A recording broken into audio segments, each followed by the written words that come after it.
Hello, what's up, everybody? My name is Mr. Westford. Today we'll be looking at some atheist stuff. Might be really boring. If it's boring, we'll just do something else. I got an hour and a half or whatever to hang out. But I found this guy who calls himself Counter Apologist. He's got a little channel, 3,500 subscribers.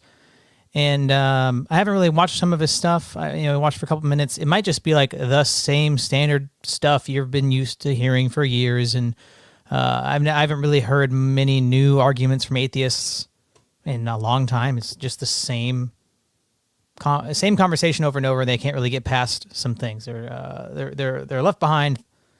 They haven't evolved, and we'll see what we get. But not that theism makes you smart, but at least you get a chance. Yeah, I mean, you can be a dumb theist, but if you're an atheist, you don't even really get step up to the plate. You thought you were playing the game, and man, you're at the wrong stadium, you're in the wrong neighborhood, you're on the wrong continent, and but you're sitting there congratulating yourself like you won something. All right, so the gentleman here, he is reacting to Capturing Christianity, which I don't know if you've seen some stuff from him lately, but pretty weak, man. Weak, just a weakness, just a lot of weakness. He's a Catholic, progressive Christian sympathizer. Just not the best. I mean, his name's Cameron. He seems like a nice guy, but man, niceness is his god. Is just kind of what it seems like. I don't know.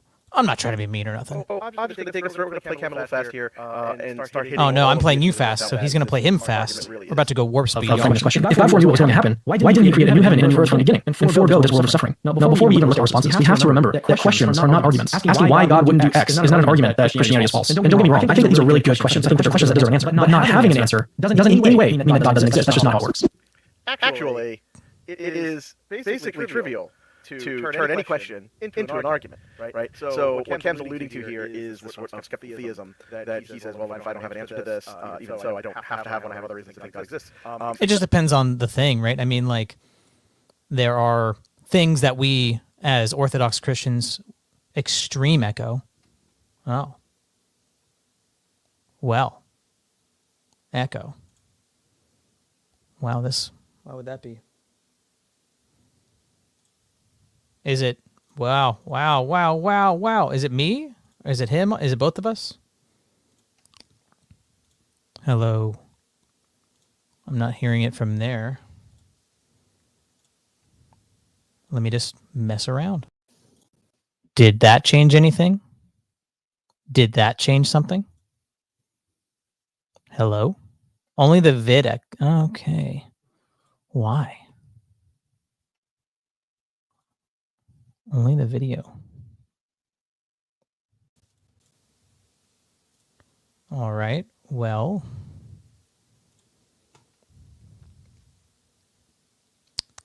it's always something. It's never the same thing twice. Why would that be? Let me just unshare it and share it again. I don't know.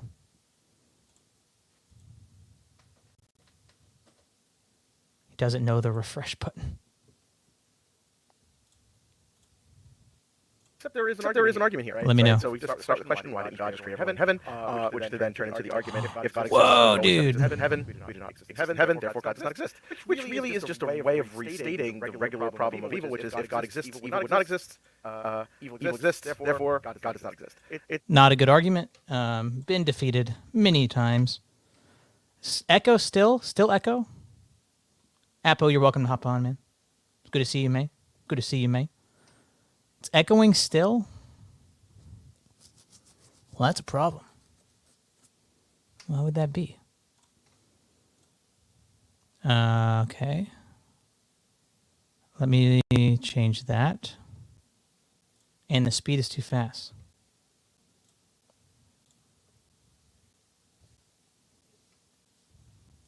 All right, Nadeem, what's going on with my audio?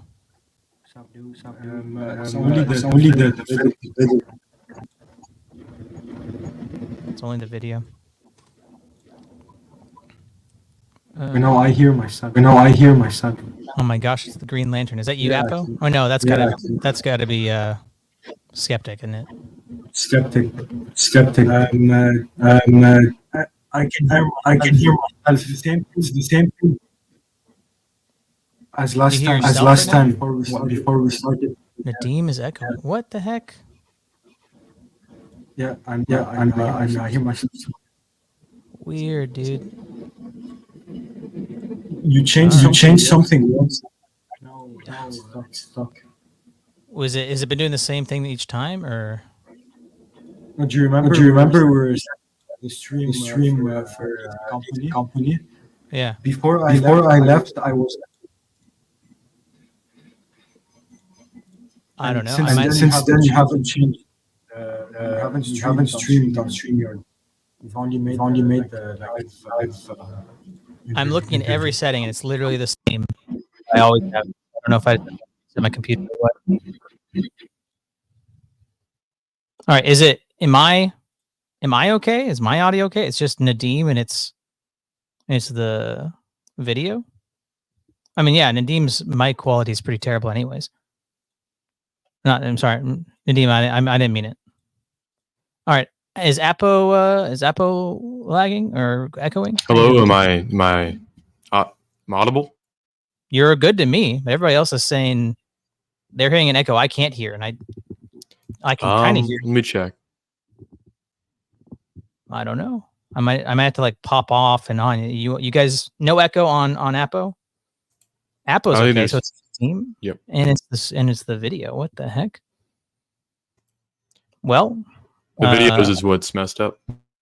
Yeah, I guess so. Let me stop sharing it. Let's see if Nadim can hop on. Maybe we just do an open panel and I just figure out. Okay, I don't hear myself anymore. Something. Nadim sounds. I've never heard the echo. I'm just relying. No, there's no more echo. Okay. Well, I guess I haven't even watched that video that we were going to go through. But long story short, this is just me with my prophetic vision. It's incredulity.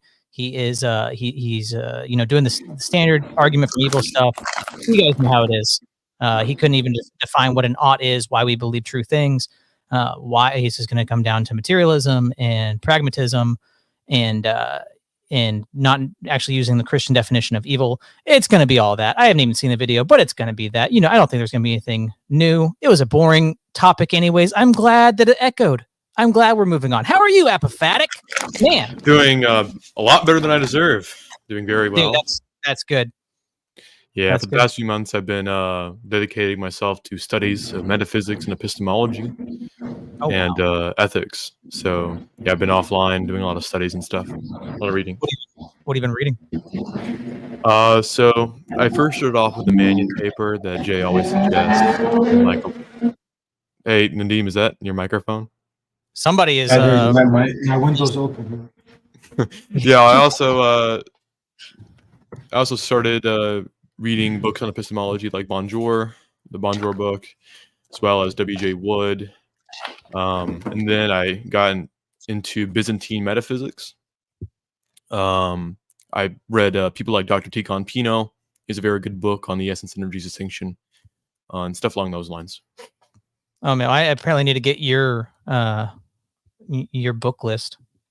Oh man, you should, man. Apo, introduce yourself to the people that are new, like comparatively to you. All right, so yeah, I'm Apophatic. I'm also called J. Dyer's child. Right. Last time we saw in the Quran. Oh yeah, we ate the Quran. Yeah, well, I did. Yeah, I remember that. Yeah, I remember you ate the Quran. That's for members only. That's for members only, right? But I usually talk about epistemology and I talk about the arguments for the existence of God. Let's talk about metaphysics on the side. So, and how as well as scholasticism. I'm 14. Yeah. Oh man, we got the woolly mammoth. If God, why not all milk chocolate? I mean, it's not. I mean, well, it's trivial. Every question can be reformed into an argument. Remember,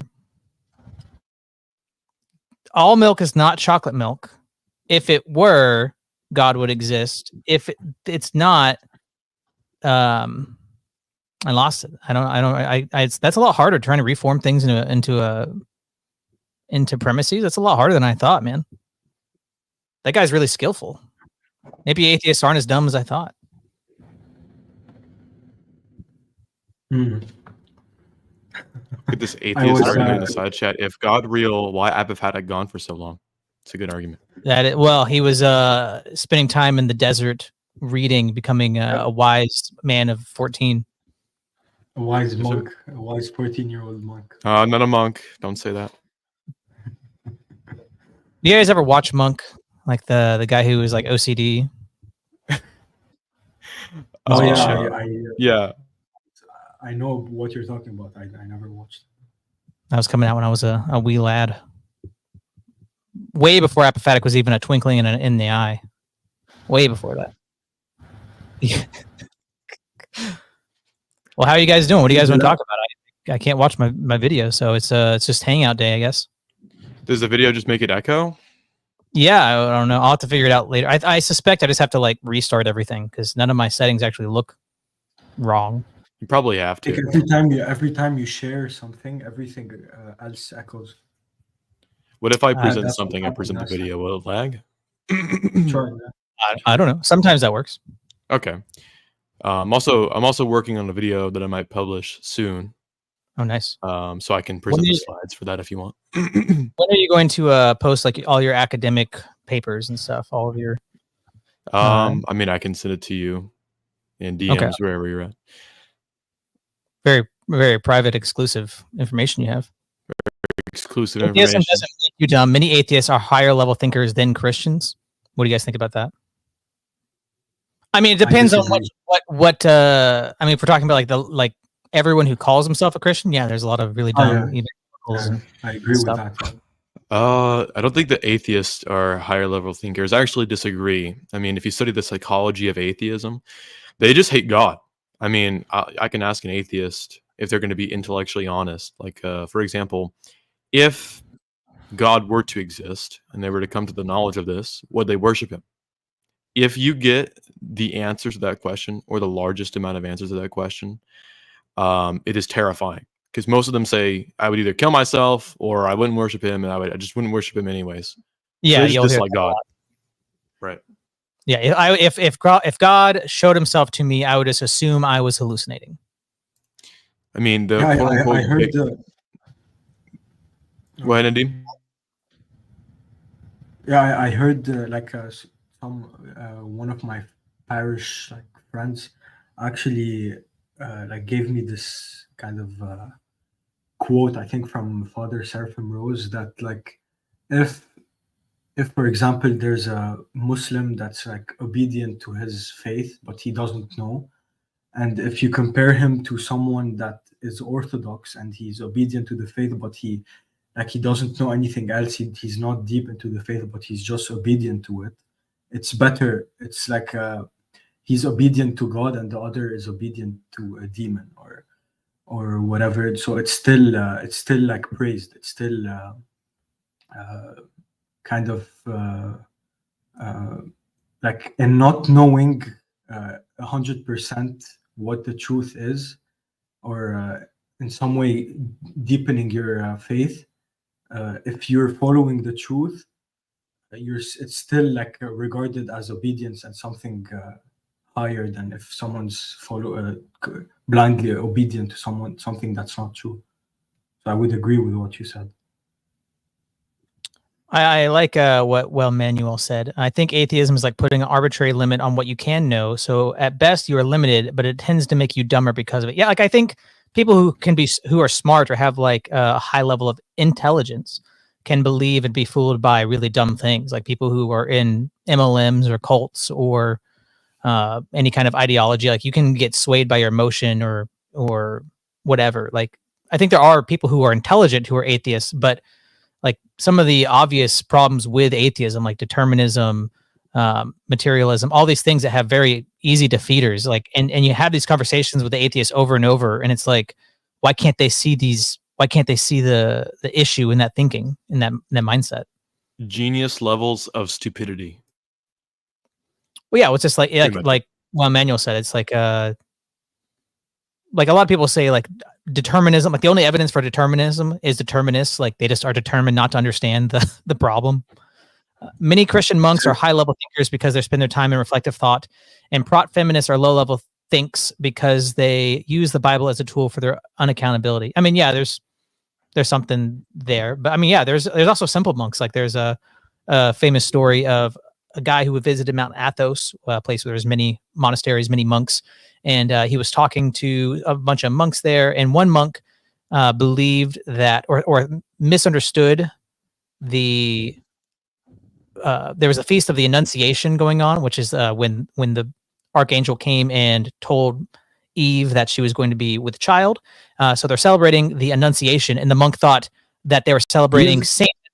Mary. This is my brain not you pulling the right words. I apologize. So they're celebrating the Annunciation, and this simple monk, uneducated man, thought they were celebrating Saint Annunciation.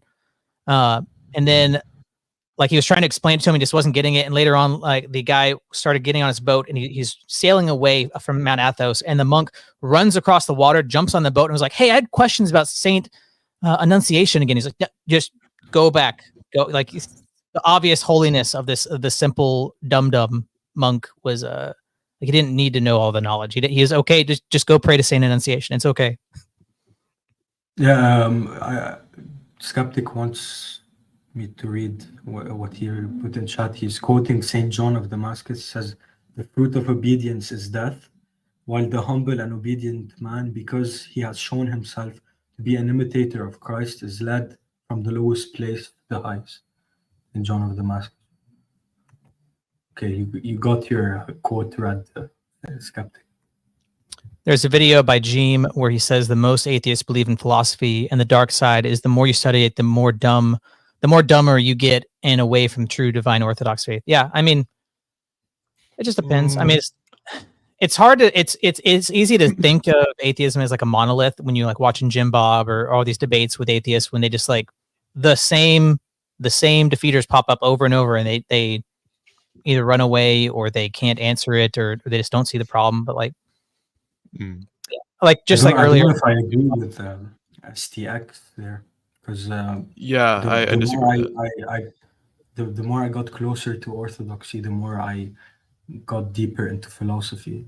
So, I mean, St. John of Damascus said that good philosophy, the study of philosophy, is next to godliness, right? So I think that philosophy gets you to actual orthodoxy. What they study is sophism. They study sophism, right? Well, it depends on what they're studying. I mean, if they're studying just like Western thought, they're I don't know what they're reading, Hume and Kant and Nietzsche, or I don't know what it is they're reading. Like, philosophy literally means like the love of wisdom, right? Right, philosophia in Greek. Yeah. So he's saying, especially studying Platonism and Aristotle will lead to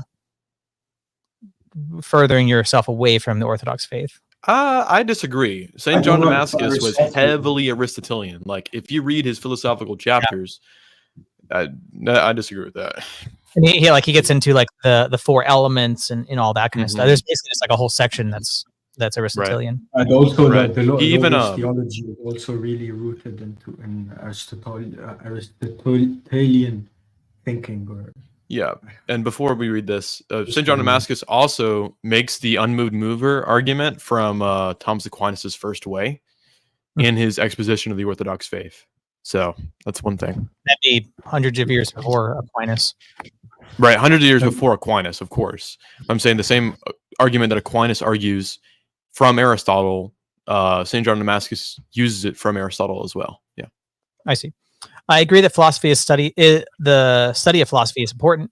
Stoic philosophy is most closely related to Christianity. I wouldn't disagree. I mean, maybe we could split hairs of like other things that are close or whatever. But I mean, I have a lot of friends that are into Stoicism or want to get into it, and I say a lot of times like maybe don't read this without like a spiritual guide. But like, if you want to know like what the true fulfillment of what I think the Stoics were after, like, go read the Ladder of Divine Ascent. Like, that is like Orthodox Christianity is what a lot of the Stoicism stuff's after, I think.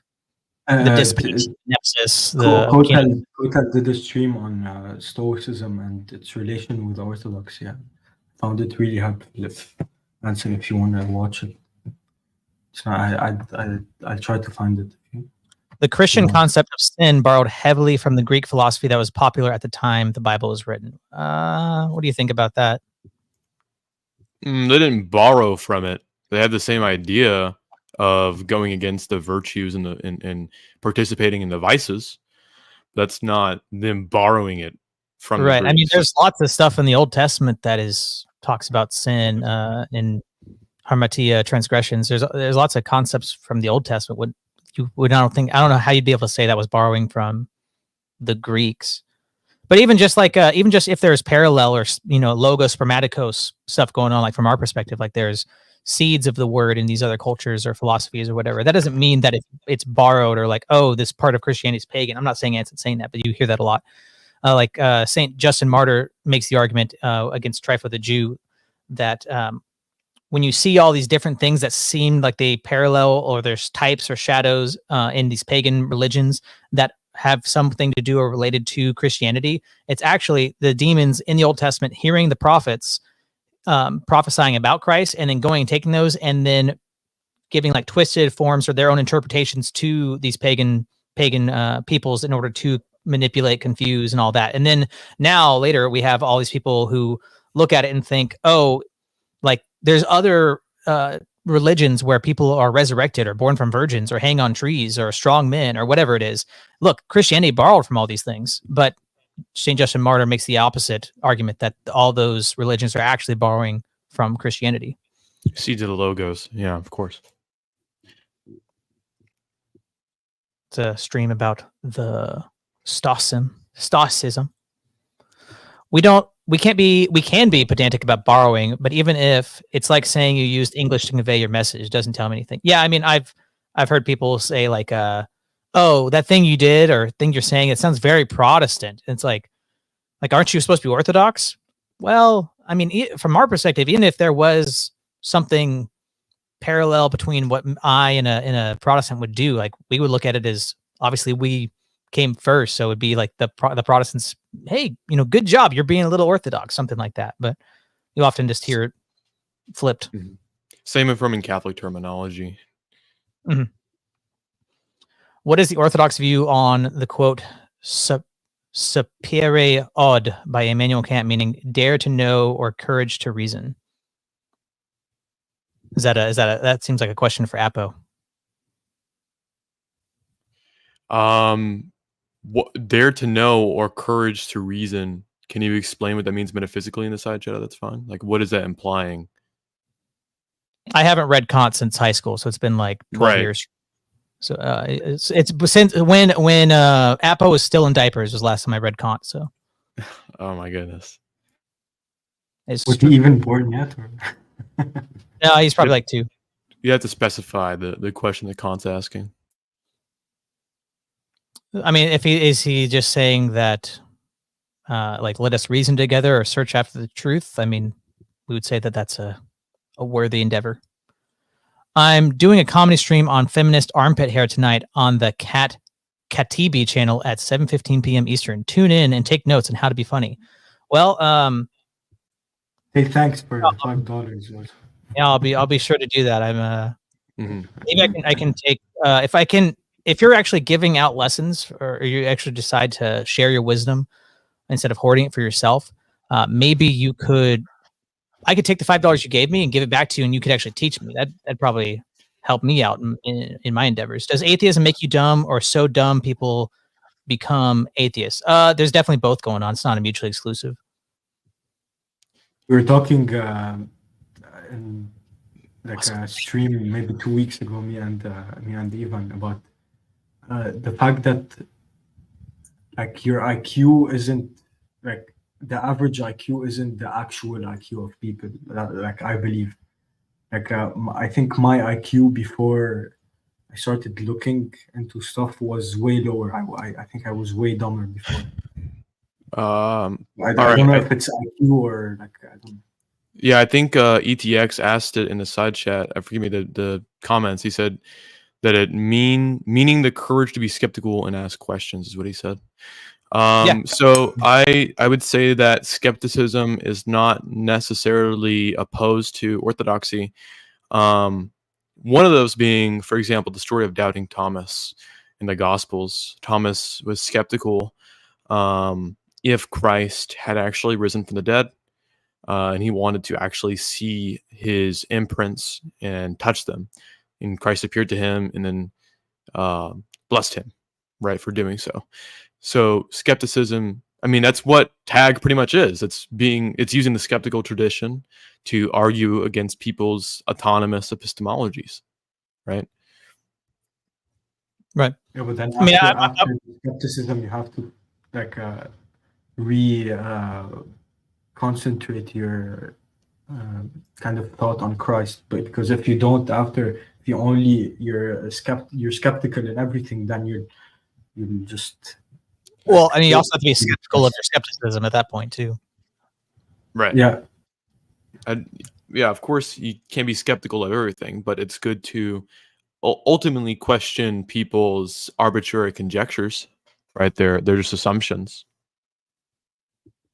Yeah.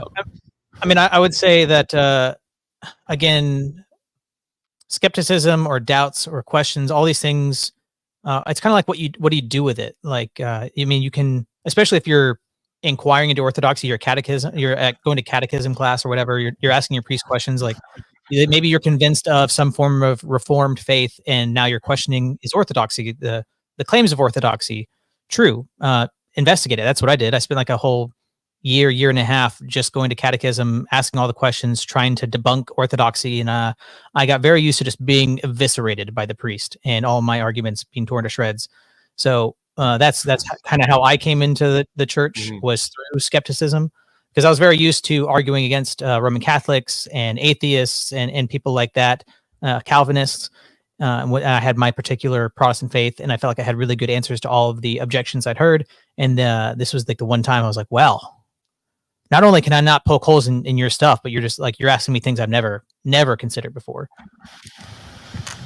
Right, exactly. And I was the same way with the Transcendental argument with Jib.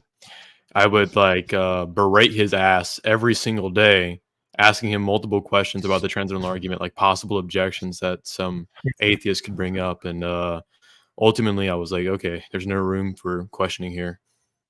Right. But like, it's also like, not everybody has to be skeptical or have all these questions. Not everybody has that same kind of motivation. And I mean, even like Christ says, blessed are those who believe and have not seen. Like, the faith and obedience are powerful. And there's the man that asked Jesus to give him faith and to forgive his unbelief. So having faith and not understanding everything intellectually is better, but it's not bad to ask questions.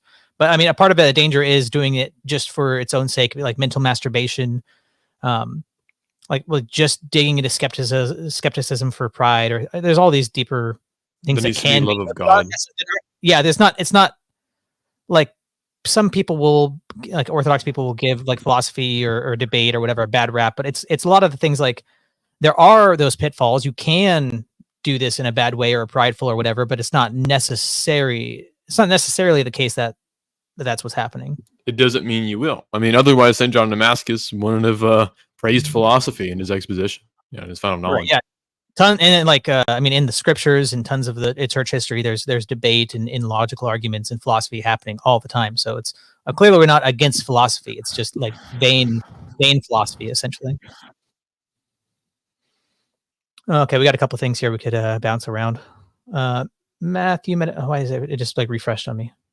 Okay, Matthew Metanoia, more of a brethren, says, Apo, does philosophy add any necessary information that was left out of the scriptures?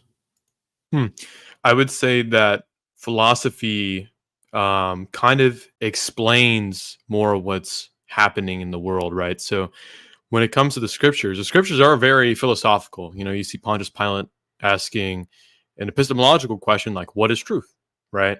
So you do see hints of philosophy all throughout the Bible. The Bible is a philosophy, right? Especially if you check Proverbs, etc., stuff like that. But I think that sort of Aristotelian metaphysics, if you're talking about metaphysics, I think it really just further explains our view. I don't think that it's absolutely necessary information. But I will say this, there are dogmatic beliefs that are inherently philosophical, just as, for example, the triad. The triad was dogmatized in the Council of Constantinople and Nicaea. You don't see the expression of the word Trinity, but it's the same concept, just with different terminology. So that's Right. how I explain it. Yeah, and I would say that like information left out of the scriptures, like scriptures have to be interpreted, right? So that's almost like saying, is my worldview baked into the scriptures or something like that? Like everybody brings their view to the scriptures, right? That's why there's all these different interpretations, because of people interpreting different parts of the scriptures differently. So the philosophy helps us question those presuppositions, and we would say the church is what gives us the authority, or gives us the authority of the interpretation that we're supposed to follow, instead of like leaning on our own understanding. I meant necessary information in becoming a Christian. So he's saying, is there anything philosophy gives us to become a Christian that the scriptures do not? Yes, of course, because we use philosophy to interpret some necessary aspects of scripture. Right. Well, I mean, I don't think philosophy is absolutely necessary when you become a Christian. It depends on what you mean by becoming a Christian. If you mean in the normative sense, yeah, I know. But if you mean in the normative sense of going into the church, being received through catechesis, etc., I believe there are necessary information about philosophy if you're going through catechesis. But I would say that other than that, if you're like, some martyr that has kind of the orthodox belief, you don't need philosophy. You don't need those things. You don't need to know the essence energies distinction to go to heaven, right? I mean, well, I would even try to split the hair a little more. Like, yes, when you're being baptized, like the service, they're asking you all these like philosophical, dogmatic, theological questions. Like, do you affirm the Seventh Ecumenical Council are teaching on icons, and that they're not there for they're not there for idolatry, but for veneration and all these things? Like, they're asking you to affirm these like philosophical things, and you are affirming them, and you've gone through catechesis to try to understand them and ask questions, and that catechesis is about becoming a Christian. But let's say there's somebody who doesn't understand those things, but they have the faith, they have they're willing to be under obedience to the church. Like, they can accept those and become a Christian without understanding the philosophy. Like, I mean, in my church, there are many like severely autistic people. There's people that have like Williamson's syndrome. I mean, you could probably argue that there is some level of philosophy going on, because like can't really get away from like any kind of worldview or operations like that. But these people that have very low IQ that are able to be saved, and it's not through their intellect, you could say. Right. If by becoming a member, Imperator Orca. Yeah. Thank you very much. If by philosophy you mean like higher level metaphysics, I don't think so. I don't believe it's necessary. I just believe that if you mean philosophy in the sense of, needing certain dogmatic beliefs or statements that can be justified and reasoned through catechesis, I agree with that. Then that, in that sense, yes, there would be philosophical implications for catechesis. If you mean higher level metaphysics, I don't think so. Right. And I would say it's also like a case by case economia kind of situation, because I mean, like some people like me, I needed to go through a lot of the philosophical stuff because I had my strongholds of Protestantism that I was convinced of that needed to be worked out, because I had. Yeah, it all depends on circumstances. Okay, wouldn't you need the creed to be quote unquote considered orthodox? Like, wouldn't you, like every Orthodox professes the creed? Yes, or every Orthodox may profess the creed, but not every Orthodox knows every single philosophical, higher level metaphysical implication. That was my question. Like, would they? Yeah, they didn't. Yes.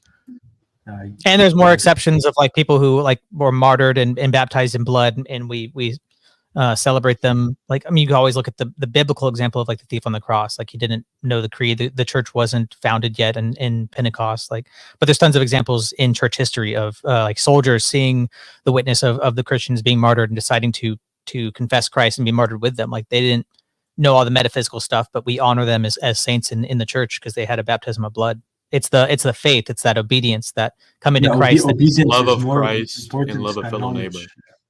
Yep. Obedience is more important than knowledge. Theosis is the goal, not the absolute divine simplicity. The doctrines of men were installed by the infiltration of people who have more than one thing in common with Jerry Sandusky. I don't know who that is. Do you guys know who that is? Not at all. I'm about to go to like a really dark road? I don't know who that is. Oh, that's like a mugshot. American criminal. It's convicted serial. Oh no, very dark, very dark. Apophatic. You need an adult. I'm not looking it up. It's child essay. He's coming. What? We gotta protect our Apo, dude. We don't let Jerry. This is terrible. Take that off the screen. That's terrible. Oh yeah, sorry. Oh my gosh, hide it. Get it away. Watching Aaron Raw convinces me that modern day atheism and feminism is more like Satanism. You know that phrase, "I shall do what I want," which gives birth to pride, destroys humility towards Creator. Yeah, I mean, it's "do as thou wilt" will be the whole of the law. I mean, that's what tons of our liberal, classical liberal foundation is in the West. Also, I wanted to add one more thing to that. When you're going through catechesis, what usually happens is you go through the creed individually and you know what you're actually professing. Right. It depends on like what jurisdiction, but that's usually the normative way someone is catechized.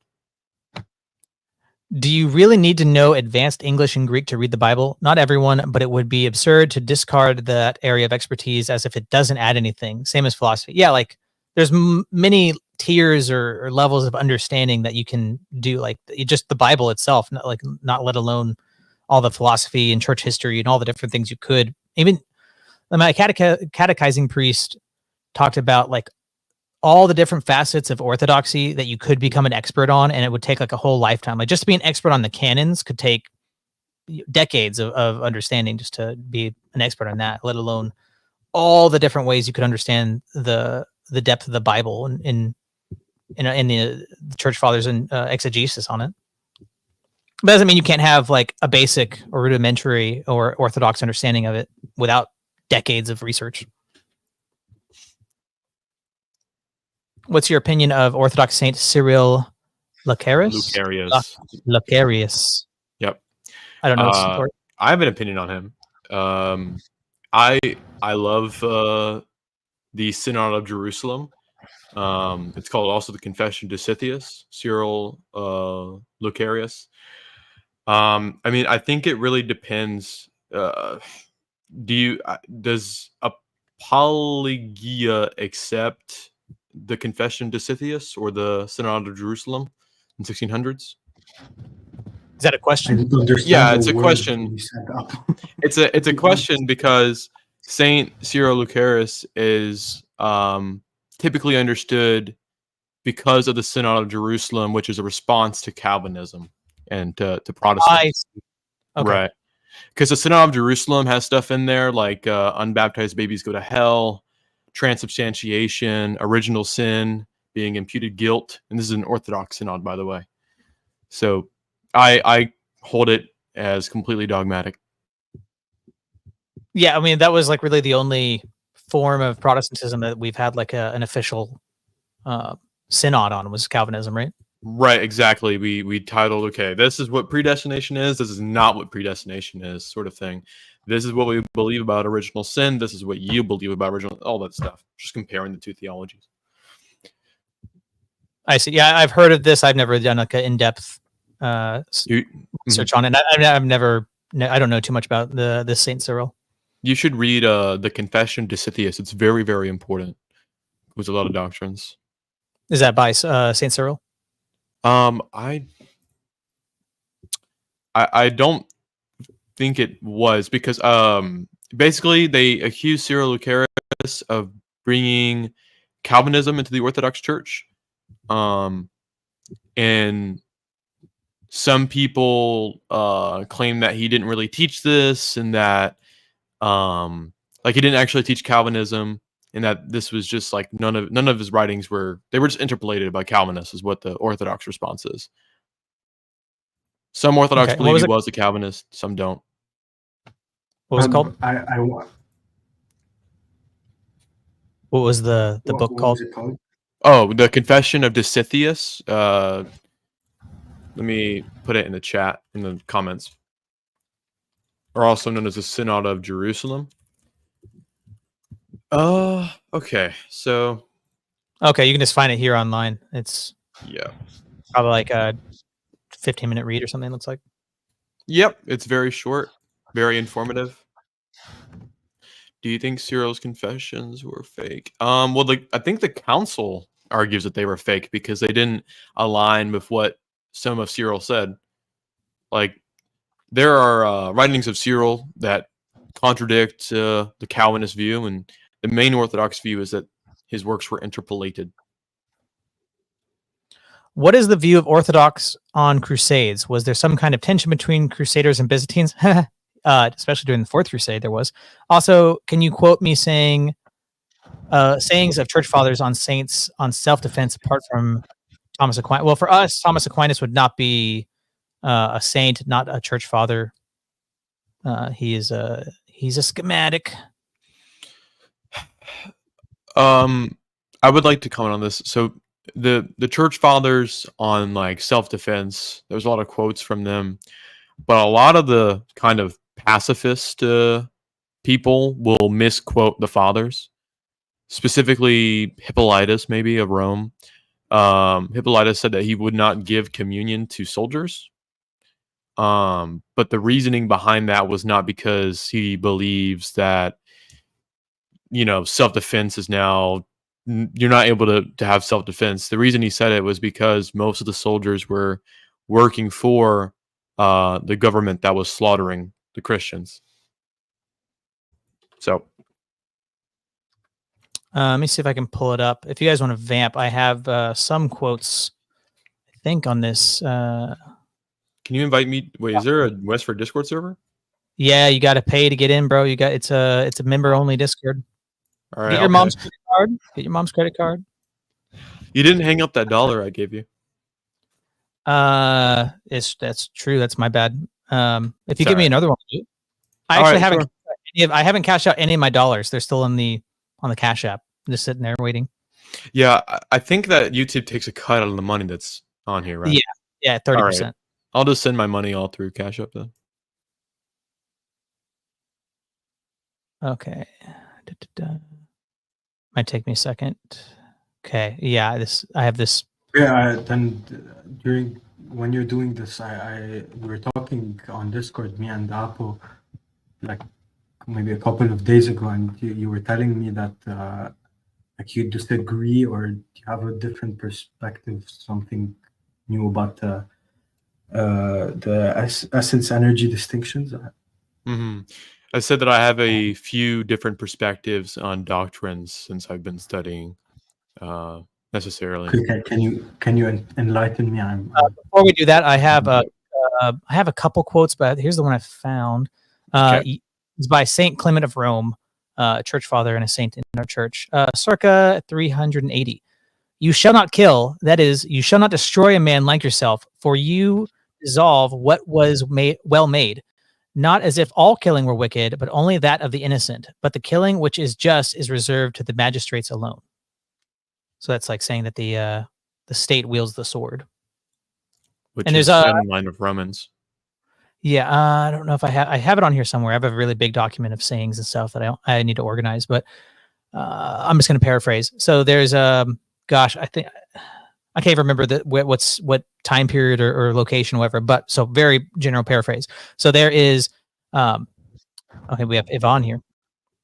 There is like barbarians coming to invade, and in this like village where there's a saint there, and he's telling people, they're like talking about like we're supposed to turn the other cheek and love our neighbor. He's like, how you love your neighbor in this situation is you lay down your life in battle against the people coming to destroy the men, women, and children here in our village. Like you laying your life down for your friend, for your brother, for your neighbor in this way is self-defense, defending your community. He said that in a personal way, if somebody's just trying to kill you, you can make the decision to lay down your life by like doing what Saint Seraphim Sarab did when he was being beaten up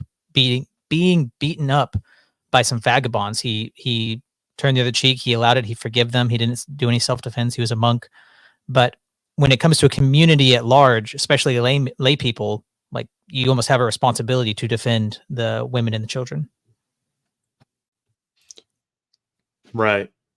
There's also this idea of when you are working for the state as a soldier, you're actually protecting the church, right? So you're doing a service to God by entering the military.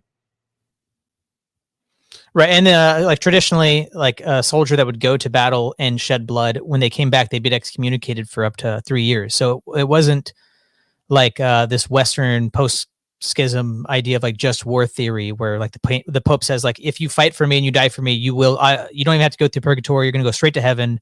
You get my big old seal of approval. I love you. Go die for me.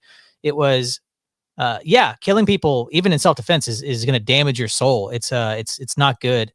And you're going to need to repent, and you're going to need to heal from it. Not excommunication. Well, I mean, I've heard that there was, they do penance, but I've heard, they'd be excommunicado in the way that they wouldn't be allowed to commune for up to 3 years. Yeah, that's excommunication, though. Yeah, that's what I'm saying. Yeah, that's excommunication. They're not kicked out of the church or services from us in Orthodoxy. Excommunication just means being barred from communion. Yep. You're given communion before you go to war, and then if you've killed somebody at war, you have to wait until you take communion. Kiss the ring. Yeah. Kiss it. Whichever hand you want to kiss first. Kiss the papal ring. Kiss the papal feet. Lumen Gentium. The ears also kiss the papal ears. Yeah, just kill everybody in the village. God will sort them out. Don't worry about it. Yeah, it gets pretty dark really quickly after the schism. Like 50, 60 years later, you're like, ooh, that's pretty violent, isn't it? Ooh. In it, bruv. Yeah, if the Pope's coming, there's not a lot of good situations where the Pope's giving you the bedroom eyes and the smoochy smooch. You're not in for a good time.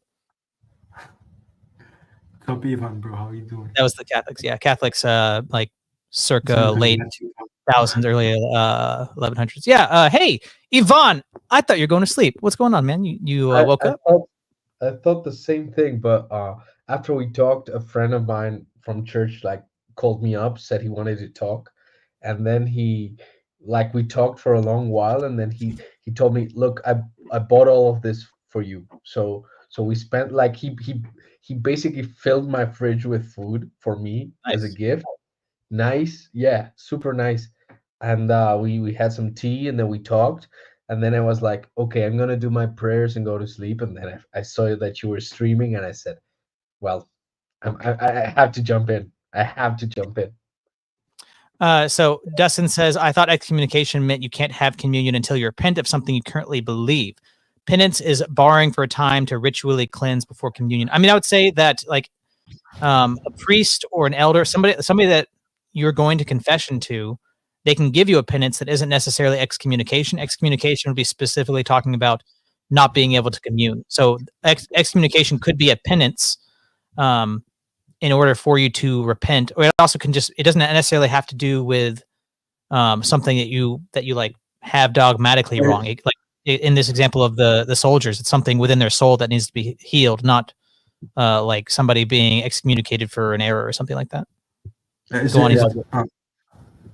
I wanted to add that it's not a penance to be excommunicated if you kill someone in a situation of war, because it's actually, you're not being excommunicated because you did something wrong, like you're sinful, but rather that it's to safeguard you in case you were sinful, in case, it's to protect you from the, let's say, judgment that comes with let's say, contact with God, because you're supposed to be pure. Like, purity is not just about being sinful or not sinful. There's nothing sinful about I don't know, menstruation. There's nothing sinful about menstruation, but there's a reason why women weren't let into the iconostasis. Like, there's a reason why in the Old Testament, like, people would go into, let's say, the holiest part of the synagogue with a rope tied to a rope in case they Yeah. died. It's like, purity does not have anything to do with, let's say, you being actively sinful. Like, it means you're unclean. Like, Right. I those think are if you two just have this like flattened moralistic view, it can make it seem like these things don't make sense. Like, what did I do wrong? I defended my friends, my neighbors. Like, also, if women are on their period, they are not supposed to commune. If you're a man and you had nocturnal emissions, which is against you, you don't choose that. It just happens to you. You're not supposed to commune. So, like, if you're just thinking morally, like, what did I do wrong? I woke up and I'm not allowed to commune. Like, what's going on? But it's not, everything's not just boiled down to right and wrong in our interactions. I mean, there is Right. well, if a man's having a period, yeah, that's a whole different question. It's probably because he's been given a very severe penance or something. Ooh. I understand it's not about morality. I'm just referring to the term. Yeah. John Wick, basically. Oh my gosh, when the last John Wick movie came out and they like go to this like Ukrainian kind of church in Poland or something like that, and like we're like, whoa, okay, we're in Orthodox land. Oh, and like the priest like pulls out a shotgun while he's like preaching at a pulpit. It's like, it's so weird. It's like, is this Marian? Is this a Maronite church? Like they're preaching like they would like some kind of like Anglican church, something like that. Is weird. Did you say Maronite? Yeah, I don't know. I mean, it looks Orthodox. They're supposed to be very Russian mobsters, Orthodox, but it's like there's some stuff wrong, and they've got guns. Yeah, it's like John Wick, exactly. There's like. I mean, like in Orthodoxy, we get blessings from the priests and the bishops, and we kiss their hands. But I would say specifically, like what we're saying with the papal kiss, like bow down and kiss the ring, peasant. That's not what I would say is like the Orthodox, like getting a blessing. Oh, hello, Val. How are you doing? It's like in Roman Catholicism, it's like you look at the Marianites. Alhamdulillah. It's like with Rome, it's not about actual submission or like you have to believe these dogmas and like come to the truth. It's like just you can have your own. You can say that these saints in Orthodoxy that say Rome is schismatic and of the devil. And you can have all that. You can think we're of the devil as long as you submit and kiss the ring. Like it's all politics and power plays and stuff. Val, you would love the birthday stream we did. If you want to access it, you have to become a member. Everyone who wants to access it, you have to become a member. Senor. It might be the funniest stream you ever did on this. You're absolutely Orthodox. Oh no. Oh no, some saints are canonized for saints. Oh no, you feel bad for us. Oh no. Yo, bro, it's totally for political purposes, right? How you doing, man? Jesus was not a pacifist. Remember the flood when Noah, Jesus is the one who killed everybody. Remember Sodom and Gomorrah, Jesus is the one who killed them. Yeah, I mean, Christianity isn't pacifistic, and there's a difference between humans taking human life and God doing like so much of it. Like you can really bring up like the problem of evil, like we had at the beginning of this. Like, what if evil exists? Why doesn't God do something about it? And the flood happens, and like, oh no, not like that. Don't do something about it now. Yeah, you know, God. Go on. Go ahead. No. Okay, I was just gonna say that it's also to buttress your point. Saints. They're saints. The Romanovs are saints. Get wrecked. Go cry. They're saints. that like if God kills man, like he doesn't tarnish his own image. If man kills man, like we tarnish our image. Because you're basically killing what you are. You're killing yourself because the other person is an image of you as well. But if God kills man, he doesn't like lose anything. He's still God. He's He's beyond us as creation. So anyway, But what's going on? There's like five Protestants that hopped into the chat. Bro, what's going? Are they like? Any Protestants in the chat want to make an objection, like a serious one? I don't know. Are they verbals from? This one guy thinks the Romanovs are not saints. He's probably a communist. Debate me, bro. Yeah. You're just saying that they're not saints, but that you haven't given any actual objections. You're saying that what you just believe a bunch of communist propaganda? That's Zero arguments. Like, what does this matter? Oh, typical. Okay, king of the there's this. Okay, what's we got here? Don't think for a second that Jesus is nothing but love and rainbows. Well, catechumen, dude. Who is this person? I don't know. I feel like I've seen that thumbnail before, or that. You know their name? It says catechumen. Where did I see that? Where did I see that PFP before? I think that's answering. Where did you see it? Oh, that's you, mate. Oh, that is you. Yeah. Oh, hello. Yeah. You're nice sitting there. Nice of you to join us. Oh yeah, thank you for having me. Thank you for having me. Nadim, did you want to ask me some questions earlier? If I'm not mistaken. Yeah, I wanted to see. First of all, I didn't actually murder themselves. Sorry, Nadim. I'm gonna keep interrupting you. First of all, I didn't actually murder themselves. We're dealing with an intellectual. They had no choice. Martyrdom implies a choice that you would kill yourself for Christ. Not every martyr chooses. Martyrs don't kill themselves. Okay, they don't kill themselves. Okay, right before, I'd have to go look up the name of this martyr. But there is a saint in our church who was martyred by the communists, just like the Romanovs were. It was like during the revolution, while it was happening, he was proceeding around the church, the parish, with his congregation, and he was saying, let's pray for the country, let's pray for the whites, let's pray for the reds, like let's pray for the communists and the czarists. And the communists came, and they assumed that they were, that they were counter revolutionaries or whatever, and they just shot him in the head right there in the spot. Like, he was martyred for his faith, but it wasn't like what do you think a martyr is? A martyr has to just go I think I'm going to stand up. Romans killed themselves for Christ. They were martyred for Christ, but I don't know. It seems like it's like some kind of program. I timed them out. I timed them out. He's saying some crazy stuff. Anyways, Nadim, go on. I apologize. I don't know, dude. You're the one that believes in the monkey man. Stop. Hey, Nadim, it's your turn. Go on. Okay, I was asking Apo if what's his perspective on his new perspective on the essence energy distinction. Sorry. So first, I would profess actus purus, that God is pure actuality with no mix of passive potency, which I think Jay Dyer actually denied in one of his discussion. He said that God has passive potency. I just think that's a bunch of nonsense, first of all. Now I'm reading Dr. David Bradshaw and people like Dr. Tikhon Pino, who, although they say that scholastic distinctions are kind of ambiguous and it's hard to understand them, I think that we can definitely get the distinction closest to Scotus's formal distinction. So you're a deist, basically. I'm a deist? No, I'm not a deist. Yeah, because if God is pure act, then God manifests everything that he is all the time. He's not free. No, that's not true. So the manifestation is temporal, but the actualization of his activities or his energies are eternal, right? And this is actually what Dr. Tikhon Pino goes into. The manifestation of energies in time and space is distinct from the energies always being eternally actualized themselves.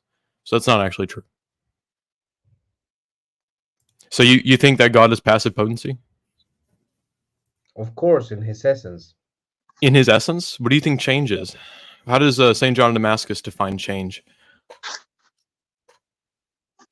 In his philosophical chapters, do you know?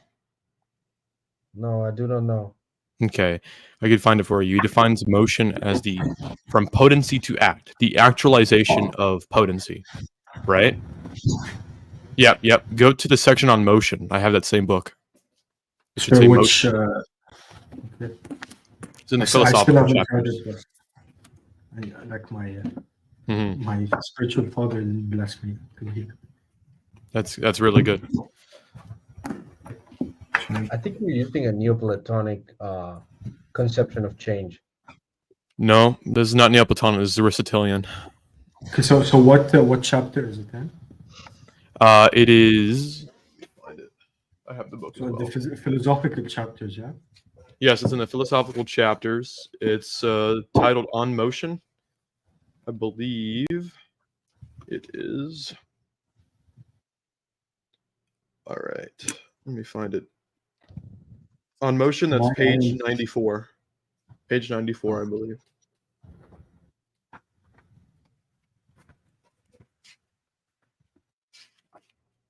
Yep. Page 94, Yeah. chapter 61. Yeah. Okay, should I read? I'm not going to read the chapter. Yes, please read the first paragraph if you want. Okay, You mean like motion. Yeah. Sorry, Nadim. Sorry, I didn't mean to interrupt you for like the just go on. Just ignore me. No worries. You're giving it back for all the. Yeah, no, sorry. Just go. It's your turn. I'm not trying to interrupt you. Motion is the actualization of potency as such. For example, the bronze is potentially a statue because it can take on the form of the statue. Thus, the melting down, the molding, and the finishing, which are all motions, are an actualization of the metal, which is potentially a statue. Mm-hmm. So that's okay. Do you want to comment on that?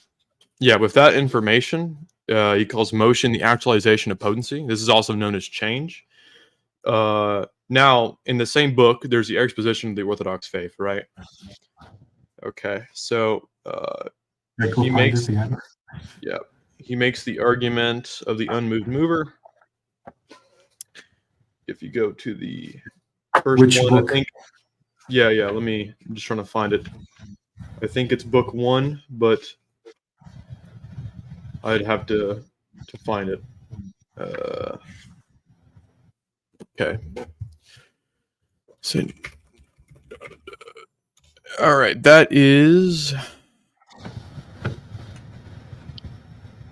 book 1. You go to chapter 4 of book 1. So the conversation is about if God is corporeal or not. You know how the Muslims believe that Allah has uncreated body parts, an uncreated foot, uncreated shin. St. John of Damascus is like, hey, dude, that's stupid. That's nonsense. And he actually makes the argument that God would have passive potency if that were to be the case. So he actually argues the unmoved mover argument, which is what Thomas Aquinas argues. But the unmoved mover argument is contingent upon Aristotle's conception of actus purus. So St. John of Damascus appeals to actus purus to denounce why God is corporeal.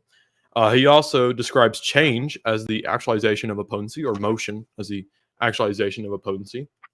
And he says that God, Would that controvert the God being the prime mover? Yeah, of course. I mean, I believe in the unmoved mover argument. But the point that I'm making here is that in the scriptures, it tells us that God does not change, right? He said, I, the Lord, do not change. If change is the actualization of a potency, then he has no potency. God does not go from potency to act. So his attributes, like, for example, you know how, like, I can punch, right, Nadim? God's not always, God's not just like going, he's punching and he's not punching at one point. His attributes don't begin and end, because then he'd be a Barlamite. He'd be saying that the energies are created. So God does not have passive potency. He's not a creature. His energies aren't created. They can't begin and end. What begins is the manifestation of the energies in time, in space. That's actually what St. Gregory Palamas argues in his letter to Akindinos.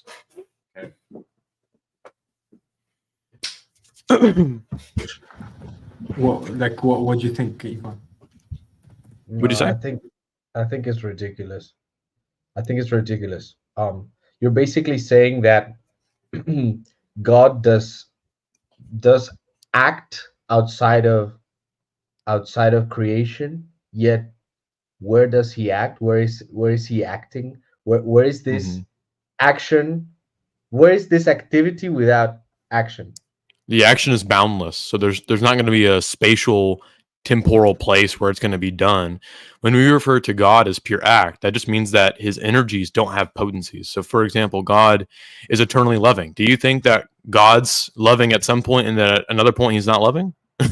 Seriously? The problem is you're using Greek philosophical concepts and trying to merge it with Christian theology. St. John of Damascus did that. Why is that an issue? No, that's a word. Where did he do that? He didn't do So that. so remember, go to Exposition on the Orthodox Faith, chapter 4, book 1. No, we just read his idea of motion, right? He defined motion as the actualization of potency. Did you know who he quoted for that? He quoted Aristotle. His entire philosophical chapters is based upon Aristotle. That's the entire point of it. It doesn't matter. That does. Do mistakes? No. Can't say. No. First of all, there's a. Go ahead, Nadim. Go ahead, Nadim. No, can't saints do mistakes? First of all, and second of all, he doesn't have to be, or it's the same point. He doesn't have to be completely right in every single way, and he might have also used Aristotle to kind of disagree with the Muslims more than to actually represent kind of the faith. Maybe in the exposition of the Orthodox faith here, maybe when I read this, we're gonna see. But not every point he makes has to be completely correct, you know. Okay, so how about if I can prove that this is the consensus of the fathers? So St. Gregory Palamas's writings, are they not dogmatized by the Palamite synods? What's the point? The point is that God is. You're trying to say that St. Gregory Palamas teaches something different from essence energy distinction? No, I believe that he teaches the essence energy distinction, but I also believe that he teaches actus purus. Why don't you understand that essence and energy distinction is different from Thomistic theology? I agree it's different from Thomistic theology. The Fourth Palamite Synod that condemned Prochorus was a Thomist. Yeah, it condemned Thomistic philosophy. That's not what I'm purporting here. What I'm purporting is the Orthodox philosophy about how God is actus purus. He doesn't have a mix of passive potency. And you can even see this in St. Gregory Palamas himself. In the letter to Acandinos. It's not Orthodox philosophy. No. That's St. John of Damascus's philosophy. That's what it is. If you read St. Gregory Palamas in his letter to Acandinos, he talks about actus purus. He said that God is eternally active and he's not a mix of passive potency. He doesn't have potency. That's what actus purus means, to be pure actuality, literally. And how did you receive this knowledge, my friend? Dr. Tikhon Pino, a modern Orthodox scholar, you can read his book called Being and Naming God and Essence and Energies. Scholar, not a priest. He is a priest. I believe he is a priest. So he's a PhD. He goes to the Greek Orthodox Holy Cross. You know Holy Cross? One guy is giving. That's kind of Protestant, man. It's actually in the councils, by the way. The synod actually confirms this. No. You don't get to interpret the councils. I'm not interpreting the synods. That's what it says. Yes.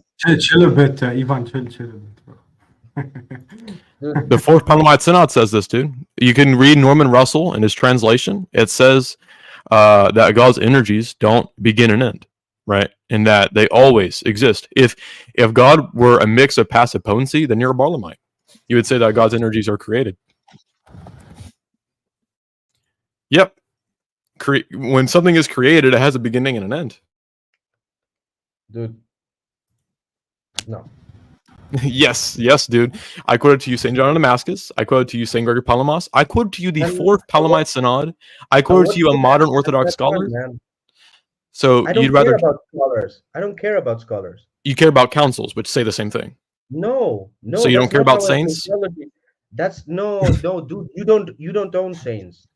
I'm not owning the saints. The saints are saying it themselves. There's a difference. No, you're interpreting the saints. I'm not interpreting. That's what they say. Yes, dude. It's not taught in any seminary. Yes, it is. Dr. Tikhon Pino literally taught it I at don't Holy care about Cross. one. I don't care about It's one person. do you That's know not how Holy it Cross in works. America, one of the most famous Go Arch jurisdiction universities? I don't care. So Yeah, you don't care. Listen, Okay. that point doesn't it doesn't hold any. Sorry, Apple, it doesn't hold any value because we could say the same thing about actual theological schools that have been teaching or seminarians since like thousands of years ago, not in the U.S. So if you can't base The University of big- Thessaloniki, seminary, Yes, Thessaloniki or- in Greece, they teach that too. The point that I'm making is that the Palamite Synod says it, the councils say it, right? Obviously, and not only that, St. Gregory Palamas teaches it. Philophilus Kokinos teaches it, who is a contemporary of Palamas. St. John of Damascus teaches it, which I would say is pretty authoritative on the faith of how we believe in philosophy, how we understand God to be. Not only that, I gave you reasoning to why God is actus purus. Dude, you're a Protestant. I'm not a Protestant. I'm an Eastern Orthodox Christian No, that you're a reads our Protestant. saints. Okay, You're a so explain Protestant. why my reasoning is wrong. Why is my reasoning wrong? Can you explain that? Yes, of course, I can. Go ahead. The fact that you're making this argument performatively shows that you're a Protestant. No, it doesn't. Because yes. Okay. Only a Protestant would Does say God that you're change? saying- Does he change? Do you understand that performative actions undermine arguments? Do you understand that? What it's is my more performative important- action other than arguing for, like, can you attack the soundness of my claims? Forget. Forget it. Anson, what do you think about that? We need to Forget it. we wanna- Make a better argument than just No, dude. arbitrary conjectures, dude. Well, so what I think about that is that there's a whole lot of big brain talk going on and people trying to make assertions and using big words instead of actually making points that are understandable to us rednecks on the stream. And I'd appreciate it if you could break it down with smaller words, something that maybe you hear. at Waffle Okay. House. Don't worry, we'll go down to St. John of Damascus, who explains it perfectly. All right. I think we can change. Sorry, guys. I asked the question, so. So, do you know? We Yeah, can- it's on Nadim. But Nadim, do you know why St. John of Damascus reasons to why God is actus purus? Do you know why he does that? Because otherwise, you're like a Mohammedan. You're like a Mohammedan. You know, Mohammedans reject actus purus. Mohammedans reject divine simplicity. Also, you agree with absolute divine simplicity? I agree with divine simplicity, which is the idea that God is not composed or made up of parts. Of course I do. It says it in our councils. So why would I disagree with it?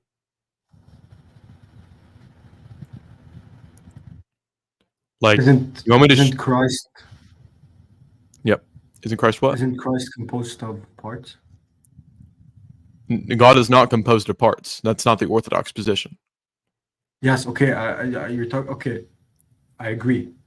Okay. And the fact that that the Trinity in itself isn't bound in any parts, like specific physical parts, like human explained parts. But I couldn't tell you, like, we don't understand God. So, like, it might Well, be we say that divine he's simple. for- That's why we don't understand. We don't understand, but we would say that he's simple, right?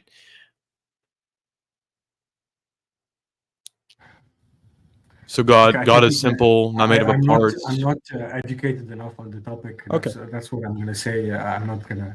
Okay.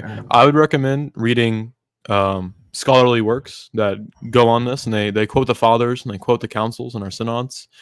And instead of learning from The Protestants quote the councils and the synod, so that. yeah, I know they do. But Hey, there's a hey, distinction. can I just pipe in for what is no? I'm gonna do this. What is a synod? Is that like a component of something? What is it? It's Yeah. It's Go ahead, Nadim. okay. No, go ahead. You were reasoning to why. have a I don't want to different interrupt you, bro. I don't want to interrupt you. No, go ahead. Go ahead. Okay, so a synod is where bishops come together, and it's basically they go over different doctrines and they try to settle doctrinal disputes and they come to a conclusion. So the synod has a primate that oversees all the other bishops, who convenes the synod. That's basically what a synod is in the most basic sense, in the redneck understanding. So you said the synod has a primate? Yep. Someone that oversees the other bishops. So Orthodox doctrine comes from primates? Oh my gosh. We come from monkey, I guess. I don't know. I mean, if you believe in an axiomander, yeah, we come from monkey. Oh my god, answer. Primates just means Bro, primates. where's Wes at? He needs to like fix up his Monkey. here, man. Oh man, I don't know how to, why do I have the burden of leading the stream? No, Yeah. I'm not Wes, it's not my stream. Right, but Nadim, we both know there's a difference between getting information from like internet apologists and getting information from like synods and church fathers and councils, as well as actual scholars that are knowledgeable on this topic. Dr. David Bradshaw is in agreement with Dr. Deacon Pino on this issue. So I mean, I don't know why anybody would deny actus purus. I mean, I don't know. Likening God to a creature is like one of the worst things a person could do. So, but can't we differentiate or like in some way kind of relate or use an example different physical aspects, like to describe the Trinity, for example?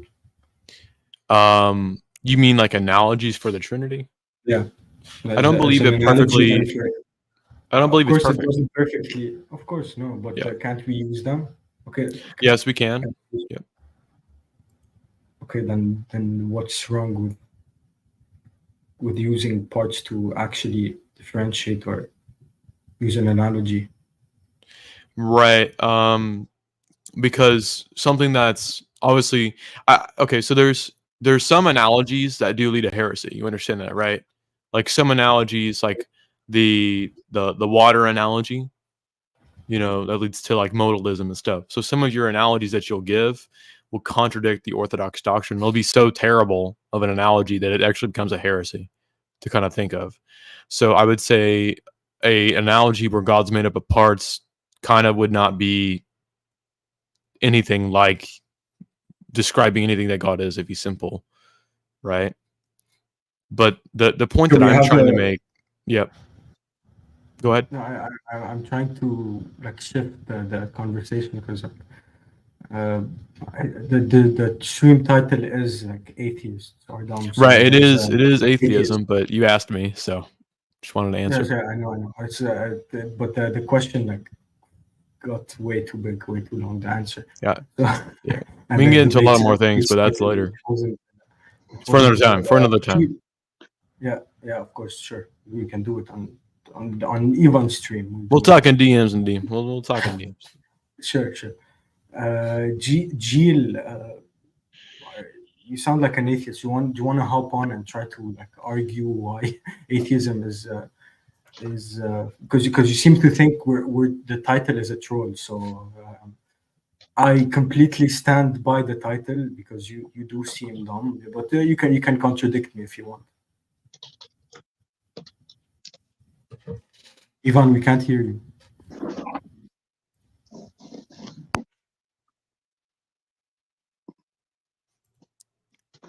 Okay, I do want to respond to Emmanuel in the side chat in the comments.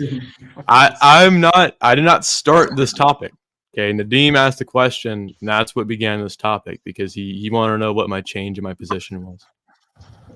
Like, Yeah. dude, Yeah, can you hear me now? okay, I can hear you. Yeah, I can hear you. Okay, I just wanted to say that it's absurd to say that there are energies that are not energizing. Like, that's absurd. Like, energy is work. Like God's energies are always working. If they're not working, they're not energies. It's as simple as that. It's not more complex. Yes, God is actus purus. Thank you very much for that that notion there. No, That's literally what actus purus is. God is always energizing. No, what I'm saying. No. What I'm saying is, for there to be an unknowable essence means that there is a potential we don't know about. We don't know. There's a potency that we don't know about in God's essence. Yeah. We can reason to why there's not potency. Because it's actually divine revelation. Divine revelation tells us that God has no potency. It says that he doesn't change. Now, what's the primate got to say about that? Has that been one of those synods yet? He has to say about the Ooga Booga. But Ivan, wouldn't you agree that God doesn't change? Well, it depends what you mean by change. Because, for example, let's take an the essence will not change, but okay, what do you mean by change? Because in the eschaton, like, things are not static. That is actually originist. Like, the eschatological vision of Christianity is from glory to glory, and it's an infinite progress into glory. So where exactly is stasis there? There's no stasis. There's perpetual change within God's, let's say, purview. So there is change depending on how you define change.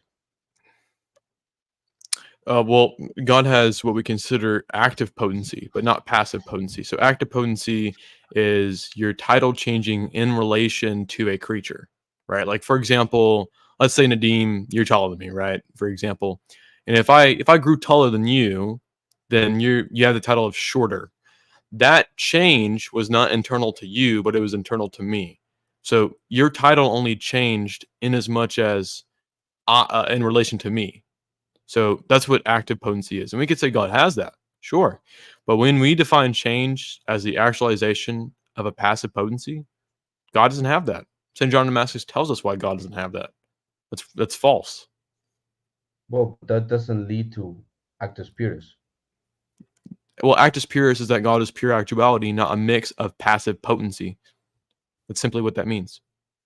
Well, but nobody talked about passive potency. I said there was potency in God. Is there passive potency? You define the terms. Why would let's say, why would I need those terms? Those terms already presuppose one wanting to accommodate for pagan philosophy. And my question is, if we already have revelation, why do I need to make Christianity fit into a pagan model of metaphysics? Yeah. So you're not making Christianity fit into a pagan metaphysic, nor did the fathers believe that when they were arguing for the triad, which came from Plotinus, by the way. So although Plotinus, oh yeah, laugh. Although Plotinus conceptualized of a triad, that doesn't mean that the Christians now borrowed from Plotinus or they're accommodating Plotinus, dude. Do you think Christians are accommodating Plotinus? No, it comes from divine revelation, doesn't it? Dude. The Trinity comes from divine revelation, doesn't it? They're not accommodating Plotinus. Okay, so when we say that God does not change, that comes from revelation. We're not accommodating Aristotelian thought if we say that God has no passive potency. St. John of Damascus never thought this way. This was not the thronema of the fathers. They didn't think this way. Okay, I'm gonna go to bed, man. Like, it's past my bed. Good night. We're gonna talk about atheism, man. Well, that's fun. I like that topic. Yeah, let's talk about that. All right, we'll move on to that. Atheism, yeah. I think that it's better. It's better for the stream. Atheism. What's the name of the stream? We need to get Westford back in here. What's he doing? It makes you dumb, apparently. Atheism, yeah, real dumb. Yeah. I thought it was soy that made you dumb. I think soy comes from atheism. I think soy is atheist. Oh, I think that atheists actually participate in the Platonic form of soy. Right. I mean, that's just. I could agree with that. You have to agree with that? I can agree with that. Yeah. I disagree. Someone calling a warfare check. Tell me how. Okay, finally, you're here to fix things, bro. Please fix it. We can't hear you. Can't hear you, man. What happened? Your mic ain't working. Oh, No, okay. no, Let me know. Okay, I'm gonna press something. Let me know if my work. We can hear you. No. Oh no, it's better now. Good job, All Wesley. right, now, You got the button. Nadim, Yeah, I think that's another topic for another day. My ears are nicer. They're like calmer when you're not here. Sure. Oh my goodness. I didn't understand a single word you were saying, Nadim, but it sounded funny. But yeah. Wait, Alison, when did you finish your campaign to become the new governor of Tartaria? Ruritania. No, I'm running for Emperor of Southern Rhodesia. Oh yeah, where is that? It's just south of the Congo. Ah, nice. And, It is. Is it going to be like a church and state kind of empire? No, we're gonna export Rhodesian Ridgebacks. That's my campaign platform. And are you going to kind of culturally assimilate white people there? No, that's a terrible idea. Why would I do that? Yeah, keep it in the darkness. No, that's a terrible idea. Why would I do that? You know, I just think that it's a self-evident axiom that Is that the answer number 2? it's a self-evident axiom there's a weird that atheists echo. participate in the platonic form of soy. Yeah, sorry, I don't know your name. The person who. Westford, help! He's hot micing. David, David, you're gonna have to like put headphones on or something. I think you're playing in. Yeah, we can hear. We can hear the YouTube. No, I think I had I had StreamYard and YouTube going at the same time. So Oh, yeah, that's why it's better now. Yeah. So what are you guys talking about today? I mean, can you turn on your cam and so you guys look? I can still hear myself. Yeah. I think it's David. I'm not sure. can you guys hear me? Back on Okay? topic. It could be me. Yeah, I can hear you. Still echoing a bit. It's just a really bad echo. I don't think atheism has made me stupid. I think I've been made stupid by many other things. Maybe YouTube is one of those things. That's true. That comes from all. You got an echo. I think I used to be an atheist, and now I've become unsure. So the most I can do is agnostic. I just have a hard time with the conception of God as an active force, as a controller of history and things like that. I've just never really been able to get my head around belief. I've never experienced anything. I mean, the closest thing to any kind of ecstasy that I've had is through music. And again, it's not enough for me to believe in a God with agency. Okay, that's a very interesting take. I Have can you hear ever been myself through a encountered microphone with- still, though. Yeah, the echo still. Yeah, do you have headphones or something I could, because I keep hearing myself. Okay, I'm not hearing myself any longer, which is good. Great. All right, so it's good. Okay, so I mean, I would say this: when you doubt the existence of God, or you try to think the existence of God or the statement that God exists as kind of more false than the statement that he doesn't, for example, or if you're agnostic on the issue, there is a model that you sort of appeal to when you are doubting the existence of God. There's a sort of criteria which you're appealing to, which is kind of like what's more reasonable to believe in. And I would say one of those things that's baked into that model is probably the laws of logic, right? When you're looking at and you're observing the kind of different propositions, or the proposition God exists, maybe you think that some arguments for God violate the law of non-contradiction. You also assume things like the law of identity, that something is what it is. A statement is a statement, a word is a word, A is A. You would also assume the law of the excluded middle, that a claim is either true or false. There's no middle way between it. So I would say that there is a model or a criteria which you appeal to justify or to kind of reason to why you're doubting the existence of God. So I'm going to push back on what you just said a little bit, because you listed off a bunch of things there that are objectively true and bundled them up with a whole bunch of things that are social constructions that don't actually exist in objective reality. So what does not exist in objective reality? Well, A doesn't exist in objective reality. It's just something that we've agreed upon as what the symbol is for a sound. It could change tomorrow. It's not real, but logic is real. That exists, but it's not the same category. I'm just trying to make sure you don't confuse people. I follow what you're saying. It's just, some of it's just made up hogwash, like gender. So I'm just saying that something is what it is, right? That's a simple law of identity. Would you agree? Yeah, but that doesn't mean it exists. You don't believe that is an abstract concept? Well, abstract concepts. Yeah, I mean, that's what a social construction is, but that doesn't mean that it's real. What? No, abstract concepts are not social constructions. That's not true. Abstract concepts come prior to any social construction. So it's a collective of minds agreeing on what abstract concepts are that make them a social construction. Is that what you're saying? What I'm saying is that you made a claim. Can I just interrupt? Go ahead. I'm sorry to interrupt. I can't stay around. It's really so abstract what you guys are talking about. But what I was hoping is that, look, I was enticed to come here because it says atheism makes you dumb. Who says that? And why does atheism make you dumb? Can anyone just sort of summarize that for me, so I can maybe avoid being dumb if you're right, or think you're dumb for saying it if I think you're wrong?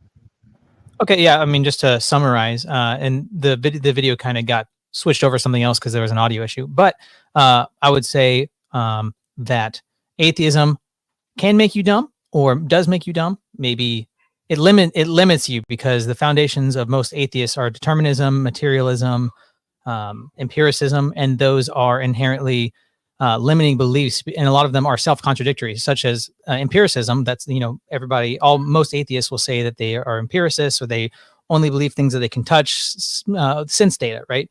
But the basis of empiricism cannot be found in sense data. So the axiom of the only thing that exists is first comes in my sense data. That belief, that axiom, doesn't exist within the sense data. So it's a limiting belief, just like materialism, like what Apophatic is talking about with abstract concepts and these metaphysical things. If you are a materialist, which most atheists would say that they are, then that limits your understanding of all these metaphysical things that we're talking about, because then you have to try to couch them within the mind, within something within material reality. And that is going to cause lots of other issues when you actually try to follow that to its furthest conclusion. So I've watched tons and tons of debates and have conversations with lots of atheists and trying to explain these types of issues. And you ask a question to an atheist, and a lot of times they won't actually deal with. Like just earlier on another stream, somebody was being asked, why ought we believe true things? And like, well, because true things are what comports with the reality. It's like, okay, well, if you're a pragmatist and you believe that we should do whatever gives us the most benefit, that, whatever's the most pragmatic to my survival. Well, there's lots of false beliefs that we could adopt that could be pragmatically beneficial for us. So even if I say Christianity is nonsense, it's hogwash, but it gives me all these benefits and social cohesion and makes me more evolutionary fit because I believe I should have more children. So pragmatically, it makes sense for me to believe something that is objectively false. So it's a lot of those foundations, presuppositions that atheism holds that contradict themselves, limit themselves, keep them from being able to participate in more parts of the. Okay, I understand your point. I'm sorry to interrupt you again. So if that's true, and I see your point, and that's kind of why I don't. I don't think it really matters how I label myself, but I don't think of myself as an atheist, but more of an agnostic with a tendency to doubt, and to say, to me, it's very unlikely that there's a God, for a short form, for whatever that God happens to be, and that doubt says to me, well, today we know less than what we'll know tomorrow as human beings. There's limits of perception. There's certainly, so I come at my, say, like, call it atheism light, from the perspective of, well, there's a lot that I don't know, and so I don't want to limit myself by saying, absolutely, I'm so absolutely sure. I mean, we learn things all the time, although the trajectory of human knowledge has not been towards theism. It's been away from theism and more dealing with material things, empirical things, the things that we can touch, the things that we can physically affect day to day. But does that mean, and I'm more interested in ethics and the ethics that come out of our beliefs, and that's what I studied. So the theological aspects and the philosophical aspects of sort of more pure philosophy that you guys are talking about, I don't really know that much about. I did easy philosophy, the moral philosophy in university. And so I find it interesting more what the conclusions ethically you derive from your belief one way or the other. And I don't really care. I don't think that you're stupid if you're an atheist. I don't think that you're stupid if you're a Christian or a Muslim or an animist, or I'm a Jew, by the way, but that's more by nationality than belief. And, to me, it just matters where you take that belief and, how you act, I guess, because to me, my religion is more of a values-based system, and what you do with your belief is more important than the specifics of it. That's why Israel means the one who wrestles with God. And so I was always taught to doubt and to think about things and to come up with reasons for why you act a certain way or don't act a certain way. So I'm kind of interested more in the ethical side than what you specifically believe. That doesn't really matter to me, as long as, well, for example, you don't take that and say, well, now these people deserve to live or die based on, my belief. So how can you even derive an ethical structure if you don't have an objective truth to start with? As an agnostic, you're a fence sitter by nature, and therefore you don't make any kind of truth claim to start with as the basis for an ethical system. So everything will be subjective and based on whatever you feel is the best system to go by. Yeah. How do you do it? Well, it's because things aren't perfect. We're not Platonic ideals. I don't think that we act in the world of Platonic ideals. We're stuck here in our games, and we don't get a perfect vision of things, and we do our best. And so, it's great to look to an ideal, but we have to act in the real world. So, okay, I'm not an agnostic. How do I derive it? There's some basic things. I agree with the golden rule, for example. Well, you can derive the golden rule from a divine source, and that humans were made in God's image or something like that. Or you could simply say, look, I don't want to be hurt, and so it makes sense that if I don't want to be hurt, I shouldn't hurt others except in some defensive way. And I don't really need God to make that make sense to me. Mm-hmm. To me, it makes sense simply from what I would want myself. I don't need that larger, again, that ideal to derive an ethics from. So you're the Ubermensch. You're the top level human who can know what is right and wrong for yourself because you create your own morality, right? I'm probably the Untermensch, not the Ubermensch. I'm just a regular guy, and I make a mistake. I make the mistake of thinking that everyone, should more or less want what I do. I make that mistake all the time, and then realize, what, people actually don't think like me. But I still think that the only guide that I really have is what I want for myself, and on the assumption that other people, more or less, are the same as me and want the same things as me. But I certainly don't think of myself as the Ubermensch. I'm not even the Ubermensch in my own house. So I have a few responses to, what you're saying about ethics. I believe that ethics, without the existence of sort of a personal God with divine conceptualism, it can't get out of the is-ought gap or Hume's guillotine. I believe that the morality that you base upon your I believe your morality is based upon your epistemology, because earlier you said, well, I know that I wouldn't want to experience harm, so why ought I not, I shouldn't, or I ought to not cause harm to others, because I don't want harm being caused to me. There's another issue with that, which is, how do you epistemologically know that your conceptual schema or the concepts in your brain are mapping onto the external world to where you can talk about conscience agents? I don't believe that you have an account for that in the atheist worldview. Conscience agents don't really exist. You can't justify their existence, or if your concepts will map onto reality or the external world. So that's one issue that I have, or at least two that I gave.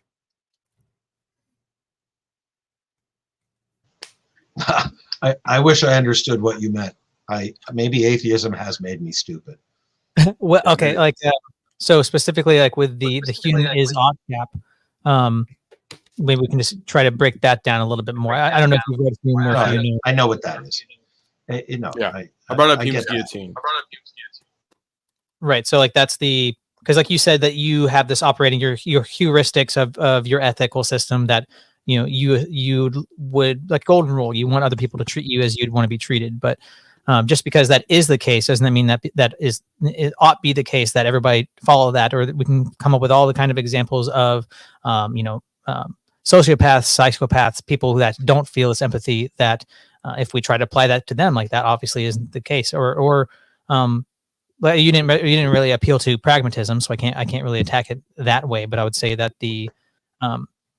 if we ask the epistemic question of how do you know what is ethics? How do you know what is ethical? Your ethical system, how do you ground that from an epistemic criteria level? You said you don't need God. This is just something this is your best way to navigate it. We would probably say that it's unjustified if you're not able to give an account for it in that way. Well, I worry about people sometimes. I have members of my extended family who are evangelical Christians, very strident, not people who I agree with on everything, although they're kind of scared of me as a Jew, so they don't really say anything to me. It's weird. But they're nice people. I think they try to be loving and good people. But, I feel like for them, the world falls apart. The ethical world falls apart without God. And so it's not that I have, a strong philosophical grounding to everything I think and do. I don't think most people walk around with a philosophical grounding telling them what to do in the moment. But I wonder about people who have such a strong tie to some kind of God that mediated through a preacher, typically, and through an interpretation of a book. Sorry about that. Gives them the path to walk and the idea of what's right and wrong, and that to the extent that they may doubt any one of those steps, that they think that my, let's say, doubt about God means that I really am amoral, that I have no ability, no guidance in life, and that I can't know right from wrong. And for them, it's without accepting Jesus as my personal savior, which of course is a whole other step for a Jew. I have someone trying to call me, so I'm going to hang around for a bit. I wish I had. This is very interesting. I wish you kind of dumbed it down a little bit for me, because a lot of the stuff is. Very sorry about that. No, it's okay. I mean, it's just a little jargony for me, and I'd like to understand more. I don't think I'll ever be convinced. Like, I've had some pretty smart people tell me about their belief in God, and it's just not really. It's interesting for me. Theoretically, it's interesting intellectually, but in terms of my heart and my head, just say, nah, probably not. That doesn't mean I'm not going to be a good person. And if you looked at me from the outside, you'd probably think I was religious somehow. But anyway, thanks for the conversation. It's interesting. Mm-hmm. Yeah, thanks. You're welcome on anytime. Thank you very much. Thanks. I'll subscribe. I'll dumb it down.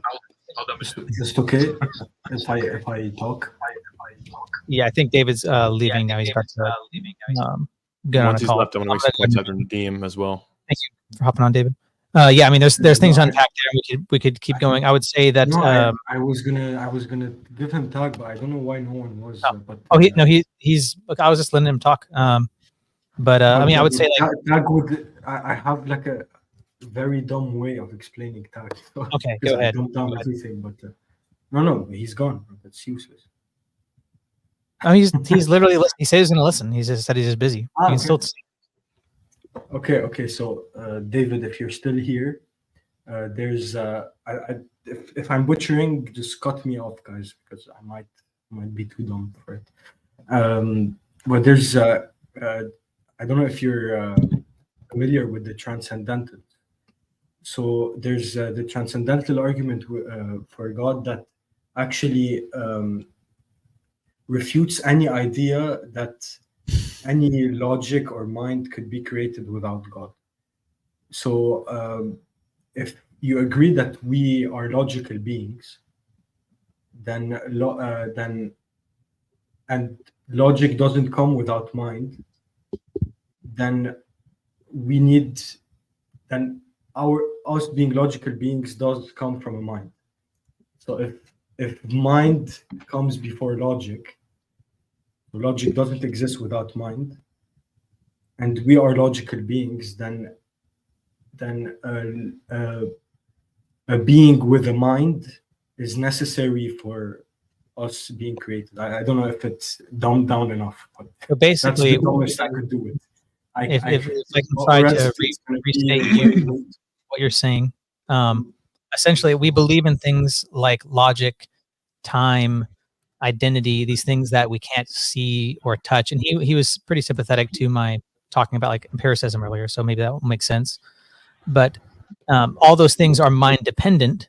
Those things if they come from our mind, like I was saying with materialism, if you try to couch these immaterial things within material, like, oh, they just come from our brain, then you have to account for, well, is the logic, is the identity that's in my brain different from the identity and the logic in your brain? Is it just a social construct? If it's a social construct, then it can be changed. A equals A doesn't have to hold. The law of identity can be changed because we created it, or maybe it's a chain of chemicals within our brain. If it is just that, it's material, then we could make someone believe something or change the law of identity by changing the chemicals in their brain. So that's the issue with that. So we're saying if these things are mind dependent, but we can't couch them in human minds because we all have different minds, and how could that coalesce into one thing? Unless you believe in some like weird new age hive mind thing or something. But we would say that the mind that all those things depend on is the divine mind of God. Right. It doesn't come from it. Logic is the connection between your mind and reality. Wow. I would. All right. Sure. Logic presupposes a mind. So there is no logic without mind. Yeah. I would like to make a statement, and I will dumb this down for the slow boys in the chat. All right, I'll help you understand. I tried dumbing it down as much as I can in one. Right. But I had some other objections that I wanted to bring up. Yeah, I did too. Yeah. I tried. So, yeah, Mr. Westford, about what you just brought up, Another thing we can mention is probably the problem of induction, right? Which comes up, which is the idea that the future will be like the past. This is not empirically known. You cannot reduce universals to instances of particulars. So you can't reduce the idea that the future will be like the past to a particular, because then the regularity of nature would be kind of subjective, right? It would be something that's subject to change. And that leads to a lot of metaphysical problems that we can get into, but I don't want to get into that. I just want to be quick with this. So the problem of induction cannot be proved empirically, because if this universal was grounded in your mind, that would actually be like you saying that the future is in your memory. So right, exactly, and that's just it's a self-refuting. It's a contradiction. So that's one thing to bring up. To kind of explain what I meant by him not having access to the external world, this also comes up. You can read the Mannion paper that J. Dyer always cites. He appealed to conscious agents. That's not empirical. I mean, he doesn't have access to those, I would say. As someone that's having skepticism, how do you know that the concepts in your mind, you thinking about, other people, harming other people, how do you know that concept is really mapping onto the external world? Because, the principle of, I'm not going to harm this guy because, I wouldn't harm myself. Well, how do you know there's another guy there in reality, in the external world? You don't. That's one thing I brought up. And then the is-ought gap, that's very important. Hume's guillotine, as it's called. Basically, you cannot derive an ought from an is. Just because something's natural or something is, you can't tell me why we should do something based upon that. So, or that should stay the same, or should change, or anything like that. Why ought it change? Why ought it stay the same?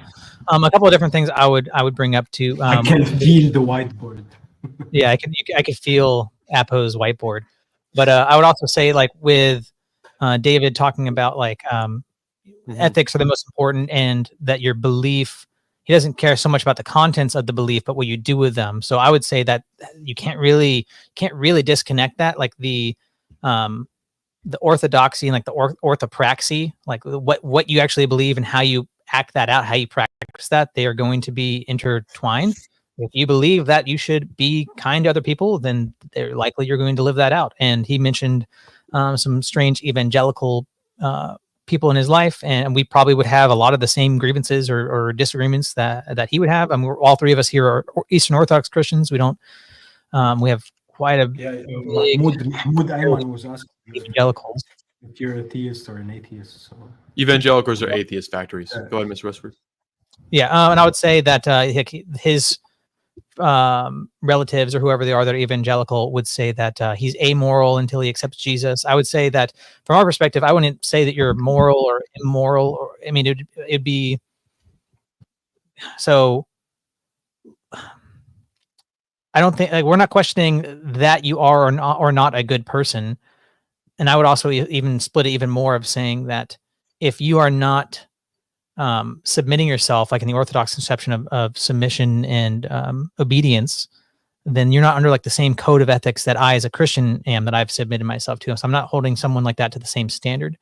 But let's say I don't know, David, let's say he goes and kills somebody, even if that's against, even that is or is not against his, or in line with his own ethics system. That doesn't matter. From my perspective, that would be immoral. But I think it's begging the question of what is moral, what is right or wrong. And it's like, well, I feel it, I think it rings true, but all that is begging the question of what it is and what we do with it, with the is-ought gap. And I brought up the epistemic question. How do you know what is moral? How do you know what ethics is, what's objectively ethical? And if you can't give like a justification for it, then if I have an opposing ethical system and you have an opposing ethical system, that we ought do different things, we have different solutions for problems. How do we know which one bears out? That, do we just, is it practicality? Is it pragmatism? And there has to be some kind of criteria for which one is true, right? So those are the other. There's something in chat I have to address. Skyworks 600, I think you're the proof that atheism makes you dumber. So you said you've already Your God know the other. is your totem for that which you don't understand. The comment before that. Oh, this sounds like it's like for like some like Halo 3 level writing, like I am the monument to all of your sins. Like, all right, very middle school drama writing. Okay. You've already ceded that you may very well be wrong in your belief in a God. When? And the only reason to continue with the idea is that it is true is that you may get some benefit. I'm not making a pragmatic. You don't understand what granting. Oh, I think I know what you're saying. Earlier I said like even if I was wrong. Yeah. Okay. So yeah, he doesn't understand that's a called granting a part of the argument to go back and listen to it slower. Yeah. Right. So you might be a slow boy, so. Hey Chandler, how you doing, man? Hi. So what was your objection to us talking about logic and such? Oh, I don't. Yeah. So I mean, I didn't really come here to talk about logic. I wanted to join to just get to the root of the thing, which is the existence of God. But I guess but to do that, I guess you guys need to clarify what logic is. I mean, we'd likely be going down like the transcendental argument for God route, or I mean, there's other arguments like the teleological argument is pretty strong too. So not just the argument for universals, transcendental argument. Yeah, so I'm just pretty hard stuck on this one, the beginning point here, which was like, so consciousness is like the faculty of a human being. That's what our mind can do. Consciousness. What we describe as God is essentially all the facets of human consciousness, thoughts and emotions and thinking. But we know just through introspection, our consciousness, that's what we can use as human beings, meaning that's what our brain is doing. So like the existence of a God is positing this theory that those functions, all these things about conscious emotions and feelings can exist without a brain. It's separating the mind and body there. But I see nothing in reality where you can separate the mind and body other than in people's imaginations. So I can't get past that part. Well, I mean, there's a lot of reasons for that. I believe the mind has to be immaterial to have concepts. Right. Yeah. That sounds like, again, separating, like, so the mind is somehow separate from the body, but if they're linked, there are no thoughts if you don't have the brain to generate those thoughts. Well, they're distinct is what I'm saying. What are distinct? So the mind is distinct. The mind is kind of another organ. It's a metaphysical organ. Right. The mind and the brain are not the same thing.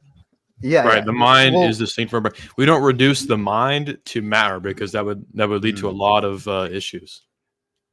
Yeah. So we're using the mind here. I understand, to describe consciousness. It's not a synonym for brain, but I'm saying the mind, consciousness, is an action of the brain. Just like digestion is the action of your stomach. So you can't have digestion without a stomach. You're claiming there's a digester out there. There's no physical part of it. It's just there's something digesting out there in the universe. That's what you're saying. You're saying there's a thinking. That's assumption. Nothing. It's not a being. No. You're saying there are thoughts there, but not a being to do the thinking. I'm saying that's an assumption. That's an assumption because I'll tell you why. I'm saying that your argument is an assumption, and I'll tell you why. Because you can't empirically prove if the mind or the brain comes first. You can't empirically prove that. Existence comes first. Yeah, the consciousness, the brain exists before it can have thoughts. So existence is definitely primary here. It's not true. But you don't know, does the mind come first or does the brain come first? Because you don't know that. You can't prove that. Okay, so are we going to jump between mind or consciousness? Those, to me, these are the same thing that we're talking about, right? So if we jump back and forth between the word, it might get confusing. So I'm just going to stick with consciousness. We're definitely not viewing it the exact same way, because it sounds like you're saying consciousness or mind. You're using them in the same way, but you're saying that is what the brain does, right? It's an action. Yeah, your consciousness is your faculty of awareness, but you can't be aware unless you have sense organs and something to be aware of. That's an assumption. Right. So then what is consciousness? Well, it depends on how you define it. People define it differently. Yeah, define it, dude. You keep talking about it. Well, I don't appeal to consciousness. I didn't use that terminology. I appeal to the mind, that has concepts. Same thing. We're talking about the exact same thing. Because we're not. No, because you're talking about definition of mind. You're talking about what we might call spiritual, the immaterial, the thoughts in our mind. We can't grab them, right? So you're lumping all this into a sort of what you might like a spiritual realm. But I'm saying that's completely wrong. Consciousness is the action of our brain. And there's no information to think about. You can't have a floating consciousness, i.e. like a God. What does God contemplate if there's nothing that exists? So this idea that, so there used to be a consciousness that exists before existence. Again, we already have a contradiction. But the idea that God sits around, what is he conscious of? There's so God is God. Yeah. So God can conceive of things before he creates them, since he's all knowing. So he conceives of everything. How do you know that? What where are you getting the Logi doctrine? That's what the Logi is. Everything's patterned after the mind of God. Like, where do you get that in reality? You look around the world, like, where do you get that idea from? Well, everything is grounded in a divine mind, in the Logi. That's the point. Where do you get that idea from in reality? Like, what? Yeah. Give me an example. Give me an example. Well, divine conceptualism is necessary to ground universals. This is circular. So you're saying you need it's not circular. I can circular. It's not. What is? He can argue for. To be conscious is to be conscious of something. Okay, there's no such thing as consciousness without existence. Well, the Father's self-knowledge is the Son. That's why we call him the Logos, or the reason of the Father, or the Word. So when the Father perfectly knows himself, answering the question at all. You're just... Yes, I am. You're asking what was he knowing? No, in reality, give me an example. Give me an idea. Not what someone said. Not a universal. Can you define reality? Yeah, that which exists. Everything. The universe. Define exists. That's circular right there. Existence is reality. Reality is existence. That's circular. Existence is an axiom. Axioms are retarded and gay. They're fake. And Whoa. Axioms are always code. Isn't the idea? You can't use an axiom if it's circular thinking or to try to deny argumentation. Then an axiom is something that is self-evident, right? Self-evident doesn't exist. There's no self-evident. There's no self-evident axioms. Do you know the problem of induction? You have to use consciousness in order to refute it, like you're doing right now. So you're already stuck in a loop. Well, from your perspective, that's just what my brain is doing. So I can't help but do it. I'm determined to do it. My brain's doing it. How do you know that? I never said determined. That's what your perception says. That's what you're saying. Perception is not consciousness. Perception is what our sense I never said it was. I'm saying that how do you know that your perception of what I'm actually saying is mapping onto the external world, mapping onto reality? How do you answer that epistemological question? If it matches with what I know about reality, then I'll agree with you. What? I asked how your perception of what I'm... How can you... Yeah, you're perceiving that I'm speaking... I don't think you're using that word right, but... Okay. Yeah, perceiving is just what our sense data does. We take in information about the world. No, it's not. Sense data. Yeah, perception is what our eyes. How do you know your perception maps on the sense data? How do you know your sense data is reliable and that your perception is actually mapping on to the external world? You can test it at any point, at every single moment in time, in reality. But that's an assumption. Data is valid. An axiom. Okay, go walk across the street and say these cars aren't real, and see how well it goes. That's not an argument. No, you're undermining sense data. Prove to me. I'm questioning that you have some means of knowledge outside of sense data. Well, that's not. I'm not on that burden. That's not. I'm on not on that burden of proof. I'm questioning. One second. I'm questioning your epistemology. I'm questioning how you know that. Okay, so whenever I question your epistemology, I don't have the burden. I don't have to prove that there's something other than sense data that's perceived. Not when you just shift the goalpost. But, well, I mean, there are things that I agree that other than just sense data that are perceived, like the immaterial mind, like universals. Oh, yeah. Okay. Universals, abstract concepts. But you've already moved the goalpost 3 times. Let's stop at sense data. Can you trust your senses to know the world around you? You can't walk in the street and see your consciousness. You can't walk in the street and see your mind. I'm not saying you can. That's cool. Okay, nice point, bro. I'm saying everything starts with sense data. You're saying how can you? You're saying okay. Then let me reiterate to make sure I'm right here. I'm saying everything starts with sense data. You have to go off your senses first. That's the start of existence.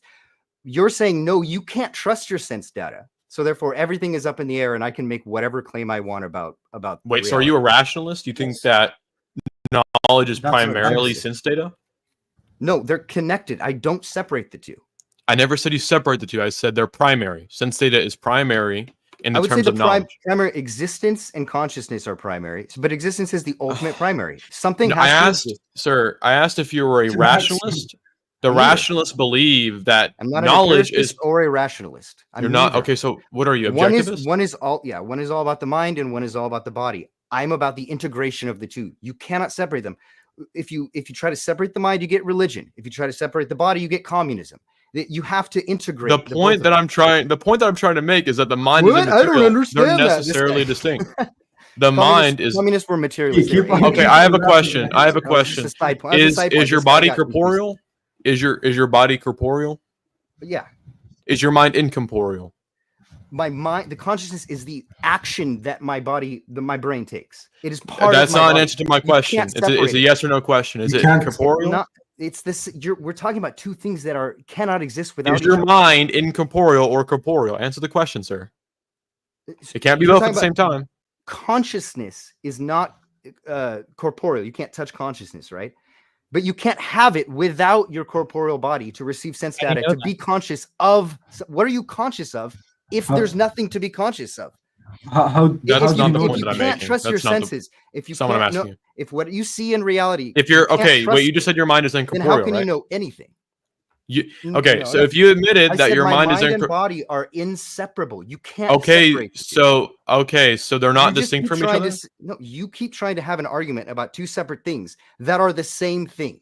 If your body is the same thing as your mind, then that means that your mind is corporeal. If your mind is corporeal, you can't have one without then you can't have concepts. Conceptualization is impossible. I did not say they are the same thing. I said you can't have one without the other. You just said they're the same thing. Your mind and body are together. You just said they're the same thing, though. I didn't. Do you want to? Yes, you did. Say it again?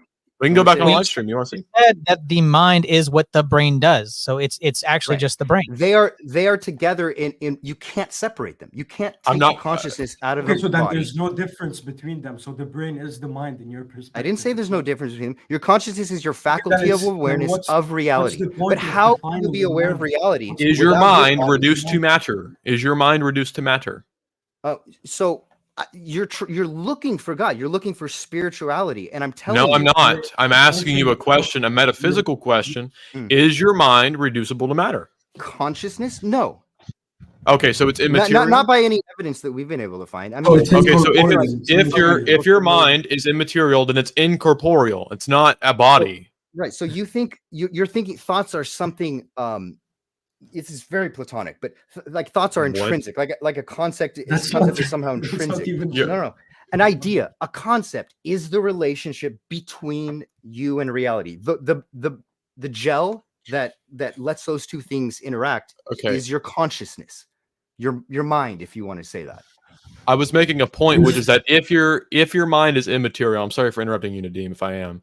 If your mind is immaterial, then your mind is also incorporeal. If your mind is incorporeal, then it's distinct from your body. Yes, it is. No, you're still separating. They're not. You can't separate the two. Okay, so your mind is material then. That's the logical conclusion of that. You continue to try to make a separation of things that can't be so. Okay, so your mind is now corporeal. Your thoughts are now not abstract. I don't know how you arrive at that. Your That's mind crazy. I'm arriving at that because you're saying that they're. I never said that. Okay, now you said the mind and the brain are inseparable.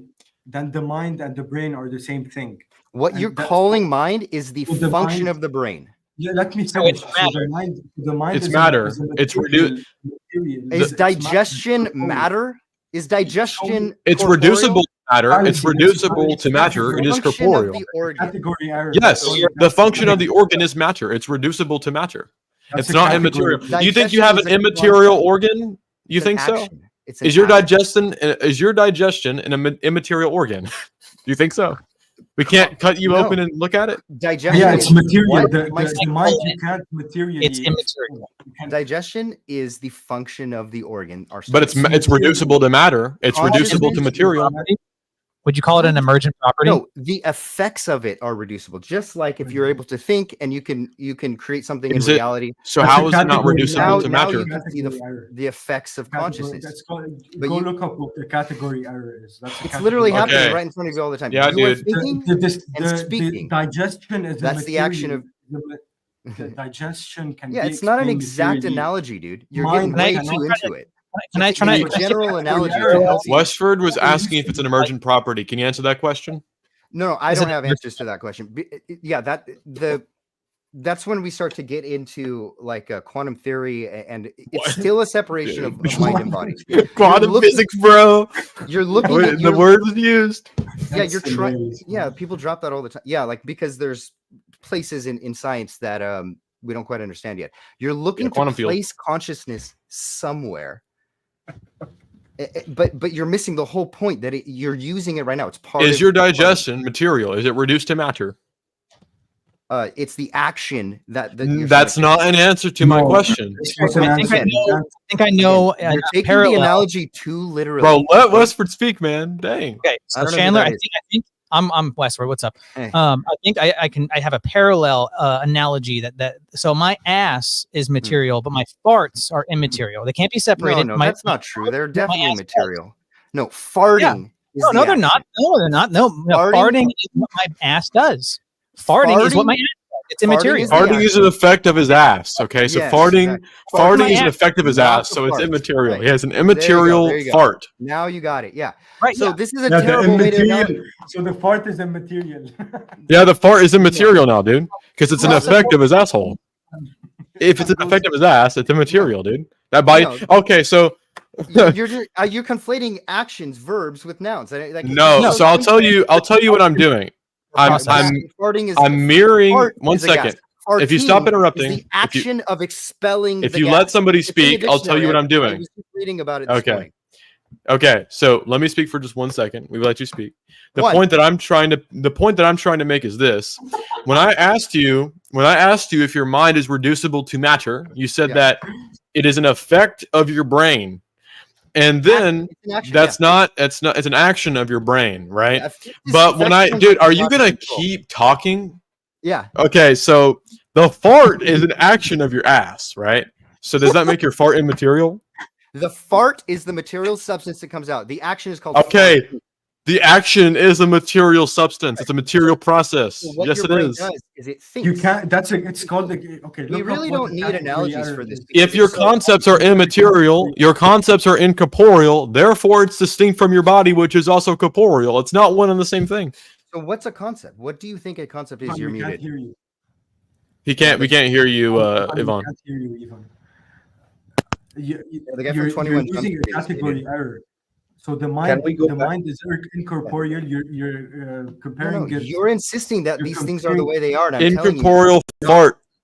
Yeah, you're comparing it to digestion. Digestion is something. It's a loose analogy. It's not. Yeah, and you're getting way too.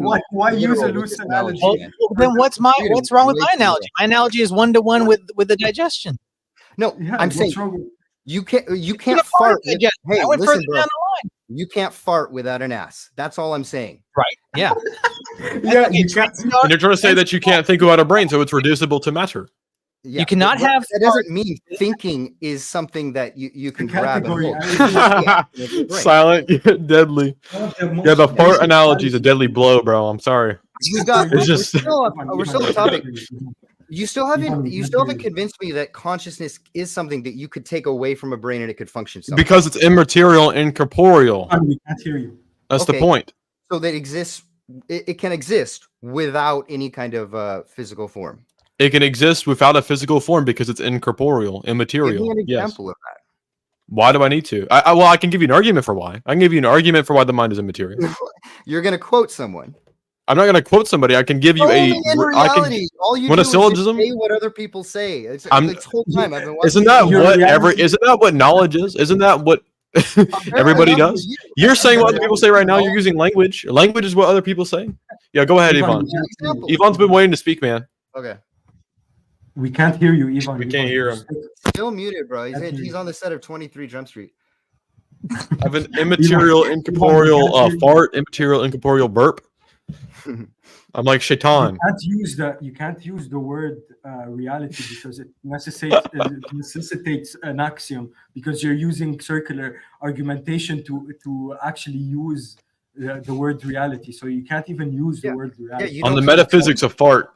This is the metaphysics of fart. So you don't trust either. You don't trust your own senses or your mind. You must be wandering in a gaseous void. That doesn't follow. Just because we're asking skeptical questions about your epistemic period, we don't have the burden of proof.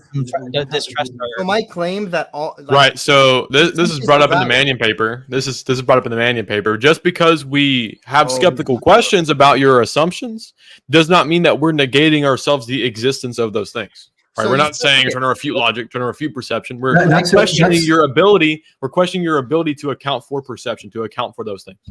So I'll tell you why the mind has to be immaterial. I just want everyone listening to understand what this guy is saying is, prove to me that what you see with your eyes is real. That's what he's saying. You can't see the mind with your eyes. Think about that. That's what I'm asking. Take yourself away from YouTube. Sit by yourself and introspect and think about yourself. Think about that. This guy's asking you, how do you know what you're seeing is real or feeling? You can't trust that. Therefore, read David Hume. Read Immanuel Kant. Oh, I know. right.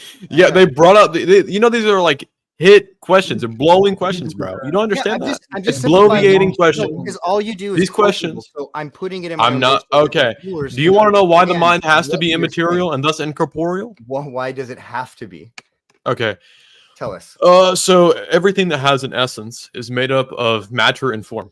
Matter is something like material, right? So, for example, a stone, a brick. Yeah, you can refer trees. to. I said trees earlier in chat. You refer to wood, right? Good job. The form of something is the shape that signifies the identity of that essence. So when matter and form come together, that forms a unique identity of what that thing is that makes it not another thing. Mainly its material and its shape, right? Mm-hmm. Now, if we were to if our mind were only reducible to matter, and we were to conceive of the shape or the form of a desk, if we were to conceive of the form of a cup, our mind, if it were material, would become that thing. Our concepts would become that thing, because it's matter and form coming together to make a new unique identity. Do you have a definition for what a concept is? I mean, a concept is just. He's typing. Okay, forget it. I forget about that. What? It doesn't matter. Okay, it's an abstract idea. I'm typing. I'm typing. I'm sending a message to someone. Oh, okay. It's an abstract idea. Can't quote other people. These are no-nos. Yeah. So where do I? All right. So it's an abstract idea. That's what it is. What is an abstraction? Are you just gonna say what is that? What is that? What is that over and over again? Because you drop a lot of words, man, and you never explain them. I've been watching for a while. So I never really explain my words. Put it in your own words. If every single word someone says has to put it in your own words instead of just quoting someone else who did the thinking for you. Every single word I just said, I have to explain. I'm not talking to you. I can barely hear you. I don't. No, Yeah, you're very quiet, Nadim. You are. I'm talking to the guy who just quotes books all day and never he can't condense it or put it in his own words. It's just like, it's ridiculous. Concepts refer to reality, right? So we're gonna do a quick course 101. Well, reality is a concept. How do you have knowledge? So but how you exist first to be able to get a concept. Everything has to exist first. Are you ready? Are you unmuted? Yvonne, you there? Reality is, or were you pointing at reality as a concept? No, he was pointing at concepts are real in the sense that we get data, we can abstract that and basically move that data around in our mind. That's the function of our mind, and we can form concepts. Now, concepts, they may not exist in reality. For example, I can think of a building. It doesn't exist yet. Yeah, so he didn't actually argue against my matter and form argument. He just wants to appeal to, like, what does that mean? What does that mean? What does that mean? So that really tells you how, like, intellectually honest this guy is, right? Yeah. Because he obviously knows what an abstraction is. He knows what an abstraction is. It's the concept of a particular. That's literally what it is. It's a concept of a particular. Anyway, so the point is something exists. You through your sense data, you know it exists. Because you can see, feel it. All that information is stored subconsciously. Our brain is really quick at storing information. But what we have a unique ability to do is take all the data we have and rearrange it in our mind. We call imagination. We form concepts. But they have to come from reality first. You can't imagine anything without having something to work with. Yeah, you would become that thing which you're imagining. That's my argument. Is that if the mind were material and we're hylomorphous, meaning that we believe that an essence is constituted by matter and form, by the idea of a material thing and the shape or blueprint of a thing coming together, that forms a unique identity of what something is that distinguishes it from another thing. So the point was, what I'm saying is that, for example, you have stone, right? You have a statue. The stone is what we consider the material, and the form is what we consider the shape in which a statue is, that has its unique identity, the qualities of the stone, etc., the qualities of how the stone is formed. Exactly. So the point that I'm saying is that if your mind were just material, right, it was reduced to material, then the concepts, if you were to conceptualize of a form, of a shape, then your mind would become that thing. Because it's matter and form coming together. Your consciousness is... Ivan, we can't hear you. Your relationship to reality, but reality's first, man. And you have to accept that. Otherwise, you can't even talk. What does that have to do? How does that answer my question at all? This is fucking stupid. Because you keep I want an answer over the point that reality exists for existence has to happen first, and sense data is where all knowledge. How does this answer my question of matter and form coming together and your mind becoming that thing that you're conceptualizing? What does that have to do with that at all? You're claiming that if you can think of something, you can manifest it in reality. I'm not really sure what you're trying to get. Okay, I'll explain it again because it sounds like you're not listening. Put it in your own words. I am. This is my own words. The point that I'm making is that the form of a thing is the shape or the blueprint. Okay? What that refers to is, for example, the statue, right? The stone which the statue is shaped in out of is the material. So if your mind were reducible to matter and you conceptualize of the form or the shape of something, the matter and form coming together would make a unique identity. That's what makes unique identities, is the matter and form coming together. Your mind would become the form of what you're thinking about. No. Okay. Yes. I don't. That's crazy. So he didn't understand the words. You need to use your own words, Apple. They're too big. Yeah, for bro. Too big for you, slow boy. Yeah, exactly. I don't understand. I need 2 syllables or less, please. Can we change the topic? I just don't. I mean, no one has addressed what I say. He just keeps. No, we have. Every single word. I'm saying that's why the mind has to be immaterial. So I just want to clarify right off the bat: you will not accept that your sense data is valid. That's the start of all knowledge. That's not what you're saying. Do you really think that's what we've been saying this whole time? We don't have the burden of proof. You do. I disagree okay. We need to talk in unicorn, and here's what we need. But we disagree with empiricism, with not strict naive empiricism. That's what we disagree with. Absolutely, yeah. We're not material beings. That's what. So I said empiricism. Did I say materialism or empiricism? I meant empiricism. Is what I don't know if I'm. Is a rejection of the mind. It's that I can only senses are all that matters. That's not what I'm saying. I'm saying. Seems like you're saying. You're saying only what we can know. Is like 15 times. No, it's the mind and body. You said we can't separate the mind from the brain. Let's separate them. Exactly. That doesn't mean we're materialistic. It doesn't mean we only have senses. It means so if the mind has nothing to do without sense. The mind is immaterial. They have to work together. You can't have the mind. The mind is immaterial. And it's separate if I from the brain. Open my brain. Exactly. Where's the mind within my brain? Open my brain and look at it. I can't see the mind. You can't understand that. Are you that? If the brain? How does that? If the mind is immaterial, then it can be separated because it's incorporeal. So as I said earlier, if the mind is immaterial, well, let's just assume for the second. Let's just have a thought experiment. You know what a thought experiment is in philosophy? Is that enough layman term for you, slow boy? Again, the functions of your brain can't happen without the brain to function. Okay, we can hear you now, Ivan. Can we let Ivan talk? He might. Go ahead, please. You can't see thoughts. You're slow. There's thoughts without your brain first. If I may chime in, there's no need to be. Oh no, it's funny. It just you may not chime in because I think you're back. I think you're back.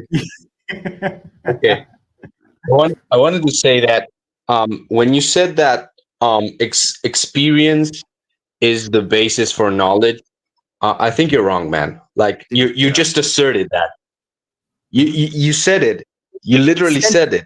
Sense perception, not experience. Snowboy is experience is a different meaning. No, sense perception is not the basis of knowledge. That's well, for me, it's divine revelation. It come innately, for right? Me, yeah, it's a priority. You don't have you don't need to tell you for you what it is. We don't have the burden of proof. He does. When you do a statement, no, you're claiming that knowledge is a priori. You're claiming that it comes from somewhere else, that there is such a thing as consciousness or knowledge or thoughts outside of a body and a brain, and they can float around. We're not making any claim. Even if that is objectively true, we're not making that claim yet. Right. We're just explaining to you that the mind is an immaterial. Is an immaterial spiritual organ. It's a spiritual part. It's the action. If it's separate, if